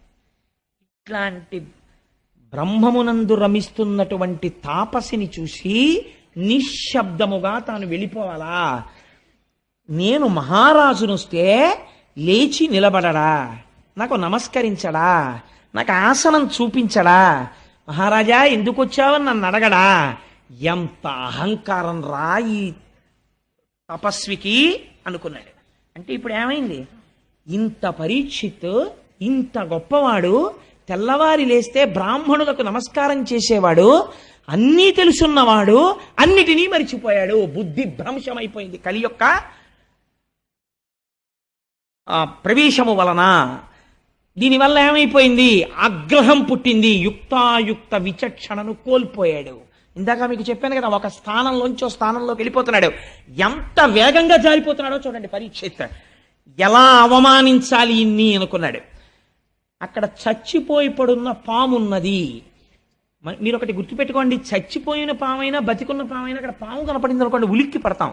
శమీక మహర్షికి తెలియదు అక్కడ చచ్చిపోయిన పాము ఉందని. అంటే ఆయన అంతగా బ్రహ్మమునందు రమిస్తున్నాడు. పరీక్షిత్ కనపడుతోంది చచ్చిపోయిన పాము. చచ్చిపోయిన పామైనా మెళ్ళో వేసేటప్పటికి చల్లగా తగులుతుంది. తగలగానే ఏమిటిది అని చూసుకునేటప్పటికి పాము, అయ్య బాబాయ్ పాము, అయ్య బాబా పాము అని అరుస్తాడు. అప్పుడు వీణ్ణి గేలి చెయ్యొచ్చు అనుకున్నాడు. ఇప్పుడు ఏమైంది? మౌన భాషల దగ్గరి మనుజ విభుడు. వికృతాతి వికృతమైన ఆలోచనలు లోపల పెరిగిపోతున్నాయి ఇంకా రకరకాలుగా. ఇప్పుడు ఏం చేశాడు? ఆ ధనస్సు యొక్క చివరి భాగంతో మృత సర్పాన్ని పైకెత్తాడు. ఒక ప్రభువు ధర్మరాజు యొక్క మనవడు అభిమన్యుడి కొడుకు చెయ్యవలసిన పని. అంటే ఇప్పుడు ఏమైపోతోంది? పరమ భయంకరమైన సన్నివేశము జరుగుతోంది ప్రపంచంలో. ఆ మృత సర్పాన్ని పైకెత్తాడు. ఎత్తి ఎవరి మీద వేశాడు? శమీక మహర్షి మెడలో వేశాడు. ఆయనకి చల్లగా పాము తెలిసిందా? తెలియలేదు. కాబట్టి ఏమిటి నిర్ధారణ? ఆయన తపస్వి అయి ఉన్నారు. తపస్వి అయి ఉన్నవాడిలోకి వెళ్ళగలిగాడా కలి? వెళ్ళలేకపోయాడు. ఆయనలోకి వెళ్ళి దేంటి గభాలను ఆయన నీళ్లు తీసి పరీక్షిత్తులు శపించేటట్టు చెయ్యొచ్చుగా. వెళ్ళలేకపోయాడు. ఎందుకు వెళ్ళలేకపోయాడు? ఇంద్రియములు, మనస్సు ఈశ్వరుణ్ణి పట్టి ఉన్నాయి. అలా పట్టి ఉన్న చోటికి కలి వెళ్ళలేకపోయాడు. ఎక్కడికి వెళ్ళగలిగాడు? ఒక్క స్థానానికి ఆశ్రయం ఇచ్చినా వెళ్ళిపోయి మొత్తం నాశనం చేయగలిగాడు. ఇది మీకు అక్కడ ఉన్న సన్నివేశం. ఇప్పుడు మీరు ఏది పట్టుకోవాలి? భాగవతం చెప్పేస్తోంది, అమ్మ బాబోయ్ అంత ప్రమాదకరమైన వ్యక్తికి నాలో చోటు ఇవ్వను. కాబట్టి నువ్వు ఏది పట్టుకోవాలి? శమీకుడు ఏది పట్టుకున్నాడో నువ్వు అది పట్టుకోవాలి. శమీకుడు ఏది పట్టుకున్నాడు? ఈశ్వర పాదములు పట్టుకున్నాడు. నువ్వు కూడా అది పట్టుకో. ఆ స్పర్శ నీకున్నంత కాలం కలి నీలోకి రాలేడు. ఇది భాగవతం చెప్తున్న తీర్పు. అందుకని ఈ సన్నివేశాన్ని వ్యాసుల వారు, పోతన గారు తీసుకొస్తున్నారు. ఇప్పుడు ఏం చేశాడు? పావుని వేసేశాడు. పావుని వేసేస్తే ఆయన ఏమైనా ఉలిక్కి పడ్డాడండి? ఉలిక్కి పడలేదు. కానీ తను సంతోషపడిపోయాడు. నాకు నీళ్ళు ఇవ్వలేదు చూసావా, చచ్చిన పావుని వాడి మెళ్ళలో వేశాను. మీరు ఒక్క మాట వినండి, నేను ఒక యథార్థమైన విషయం ప్రస్తావన చేస్తాను. నేను నిద్రపోతున్నాను. నిద్రపోతుంటే మీరు వచ్చారు, నువ్వు అలాంటి వాడివి, నువ్వు ఇలాంటి వాడివి, నువ్వు అటువంటి ధూర్తుడివి అని నన్ను 50 తిట్లు తిట్టేశారు. తిట్టేసి మీరు వెళ్ళిపోయారు. వెళ్ళిపోయిన తర్వాత నేను నిద్రలేచాను. నిద్రలేచి మామూలుగా మొహం గడిగేసుకుని చాలా సంతోషంగా భాగవతం సాయంకాలం ఉపన్యాసం చెప్పాలి అని చెప్పి వెర్రిక్కిపోతున్నాను. మా ఆవిడంది, ఏ నీ బుర్రకాయ ఉపన్యాసం, 50 తిట్లు తిట్టాడు ఆయన వచ్చి అన్నాడు. ఎప్పుడు తిట్టాడన్నాను. ఆ తిట్లు తిట్టినప్పుడు నాకేమైనా వికారం కలుగుతుందండి? ఏ వికారం కలగదు. ఎందుకని? నా మనస్సు పుచ్చుకునే స్థితిలో లేదు, సుషుప్తిలో ఆత్మతో రమించిపోయింది. మీరు తిట్టినా నాకెక్కదు. ఎందుకంటే చెవి పుచ్చుకోదు. ఉంది కానీ చెవి పుచ్చుకోదు. మాట వెళ్ళదా? వెడుతుంది, కర్ణభేరికి తగులుతుంది, కానీ మనస్సులోకి వెళ్ళదు. మనస్సు పుచ్చుకోలేదు, రియాక్షన్ లేదు. రియాక్షన్ లేదు, నేను ప్రశాంతంగా ఉన్నాను. రియాక్షన్ లేని స్థితి ఎప్పుడు? ఈశ్వర పాదములను పట్టుకుని ఉన్నప్పుడు మనసు రియాక్ట్ అవ్వదు. ఎందుకని? ఈశ్వరుడిలోనన్నా కలవాలి, లేకపోతే బడలిక చేత సుషుప్తిలోనన్నా ఆత్మలోకి వెళ్ళిపోయి ఉండాలి. ఆయన ప్రయత్నపూర్వకంగా ఈశ్వర పాదములు పట్టుకుని ఉన్నాడు, కలి వెళ్ళలేదు. ఇప్పుడు ఏం చేశాడు? తను సంతోషపడిపోతున్నాడు, నేను పాము వేశానని. అవతల వాడికి పాము వేయడం వల్ల అవమానం ఏం లేదు, ఆయన బాధపడితే కదా. తను సంతోషపడిపోతున్నాడు, ఇదో క్రౌర్యం. అవతలవాడు బాధ పడకపోయినా నేను గొప్ప పని చేసేసాను లేని సంతోషపడిపోతున్నాడు. ఎంత అసహ్యకరమైన పని అది. సంతోషపడిపోయి ఇంటికి వెళ్ళిపోయాడు. ఇంటికి వెళ్ళిపోయి అంతఃపురంలోకి వెళ్ళి కిరీటం తీసి పక్కన పెట్టాడు. బుద్ధిలోకి ప్రవేశించడానికి కిరీటంలోంచే కదండి వెళ్ళిపోతాడు. పక్కన పెట్టగానే అనుమానం వచ్చింది. ఏమిట్రా, దాహం వెయ్యడం ఏమిటి, నేను ఆయన ఆశ్రమానికి వెళ్ళడం ఏమిటి, ఆశ్రమానికి వెళ్ళిన వాడిని ఊరుకోకుండా ఆయన మెళ్ళలోకి తీసుకెళ్లి చచ్చిపోయిన పావు నేయడం ఏమిటి? అయిపోయిందిరా, నా రాజ్యం అయిపోయింది, నా ధనం అయిపోయింది, నా భోగం అయిపోయింది, నా పరిపాలన అయిపోయింది. కాబట్టి నేను చెయ్యరాని దుష్కృత్యమును చేసేశాను. దీనికి అంతటికీ కారణం కలిపురుషుడు ప్రవేశించేశాడు. ఎంత తప్పు చేశాను అని పశ్చాత్తాపడిపోయాడు. అంటే ఆయన సహజ స్థితి అది కాదు, భ్రష్టుడైపోయాడు కలిపురుషుడి వలన. ఇప్పుడు ఇదెవరికి తెలిసింది? ఆయన చేత ప్రతిస్పందన తేలేకపోయాడు. కానీ ఇది మునికుమారులు చూశారు, చిన్న చిన్న పిల్లలు. వాళ్ళు చూసి పరిగెత్తుకుంటూ వెళ్ళారు. ఎవరి దగ్గరికి వెళ్ళారు? ఆ కౌశికీ నది ఒడ్డున ఆడుకుంటున్నాడు శమీక మహర్షి యొక్క కుమారుడు శృంగి. ఆ పిల్లవాడి దగ్గరికి వెళ్ళాడు. వాడు మహాతపస్వి.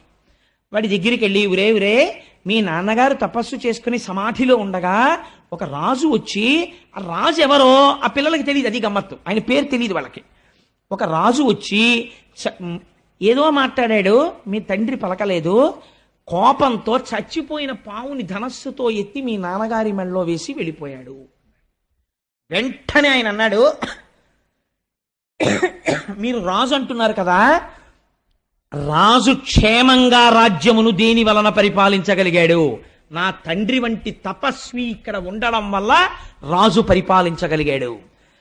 ఒక యజమాని బయట పారేసినటువంటి ఎంగిలి మెతుకులు తిని బలిసినటువంటి కాకి యజమాని తల మీద తంతే ఎంత అకృత్యమో, ఇంటి బయట కూర్చోవలసిన కుక్క యజమాని నివేదనకి సిద్ధం చేసిన ప్రసాదాన్ని ఇంట్లో కలియబడి తింటే ఎంత అపచారమో, బయట ఎక్కడో నిలబడి దానం అడగకుండా, ధర్మం అడగకుండా, ఒకటి అడగకుండా జింక చర్మం కట్టుకుని సమాధిమగ్నుడైన నా తండ్రి మెడలో పాము వేశాడా, మృత సర్పాన్ని వేశాడా అని వెంటనే కౌశికీ నది జలాల్ని చేత్తో పట్టుకున్నాడు. ఓడక వింటి కోపున మృతోరగమున్ కొని తెచ్చి మారుమాటాడకయున్న మజ్జనకు అంశతలంబున పెట్టి దుర్మత క్రీడ చెరించు రాజు హరకేశువులడ్డిననైనా చచ్చుపోనేటి కేడవనాడు ఫణీంద్రు విషానల హేతి సంహతిన్. అంతే, శాపం ఇచ్చేశాడు. ఆ నీళ్లు పట్టుకుని ఒక్క మాట అన్నాడంతే. ఓడక వింటి కోపున మృతోరగమున్ కొని తెచ్చి, చేతిలో ఉంది కదా ధనస్సు అని చెప్పి చెయ్యకూడని పని చేశాడు. ఎంత మాట అన్నాడో చూడండి. దేనికి ధనస్సు చేతిలో? అమాయకులైన ప్రజల్ని రక్షించడానికి చేతపట్టాడు. కానీ ఇవాళ చేత పట్టిన ధనస్సుతో అకృత్యాన్ని చేశాడు. ఓడక వింటి కోపున మృతోరగమున్ కొని తెచ్చి మారుమాటాడకయున్న మజ్జనకు అంశతలంబున పెట్టి, కనీసం ఎదురు తిరిగి ఒక మాట మాట్లాడలేదే అవమానించాడనడానికి. సమాధిమగ్నుడైన మా తండ్రి యొక్క కంఠసీమనందు స్మృత సర్పాన్ని వేశాడా? అటువంటి రాజు ఎవడైనా అయ్యుండి ఉండవచ్చుగాక, హరకేశవులడ్డిననైనా వాడు ఈశ్వరుడే అడ్డని, శ్రీ మహావిష్ణువే అడ్డని చచ్చుబో 7వ నాడు, 7వ నాటికి చచ్చూరుకుంటాడంతే అని. ఎలా చచ్చిపోతాడు? పైగా తక్షక ఫణీంద్ర విషానల హితి సంహతిన్, తక్షకుడనేటటువంటి ఒక మహాసర్పము యొక్క కాటు వలన మరణించుగాక అని ఆ నీళ్లు విడిచిపెట్టేసి తిరిగి ఆశ్రమానికి వచ్చేసాడు.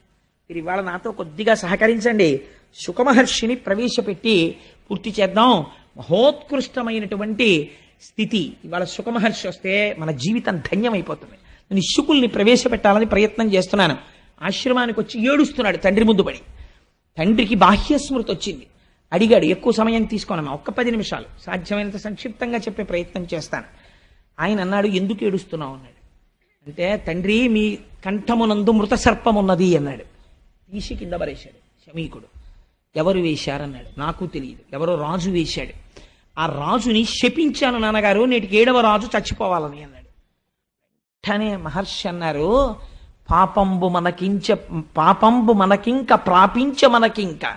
ఎంత పని చేశావురా, నువ్వు చేసినటువంటి దుష్కర్మ వలన మనకి పాపము సంప్రాప్తించింది. ఎందుకో తెలుసా? రాజు నశించిన రాజ్యమందు నువ్వు రాజు మరణించాలని కోరుకున్నావు. రాజు చచ్చిపోతే కలిపురుషుడు ప్రవేశించని మనస్సులు అలా ఉంటాయి. అపకారి యందు కూడా ఔదార్యంతో ధర్మం మాట్లాడతాడు.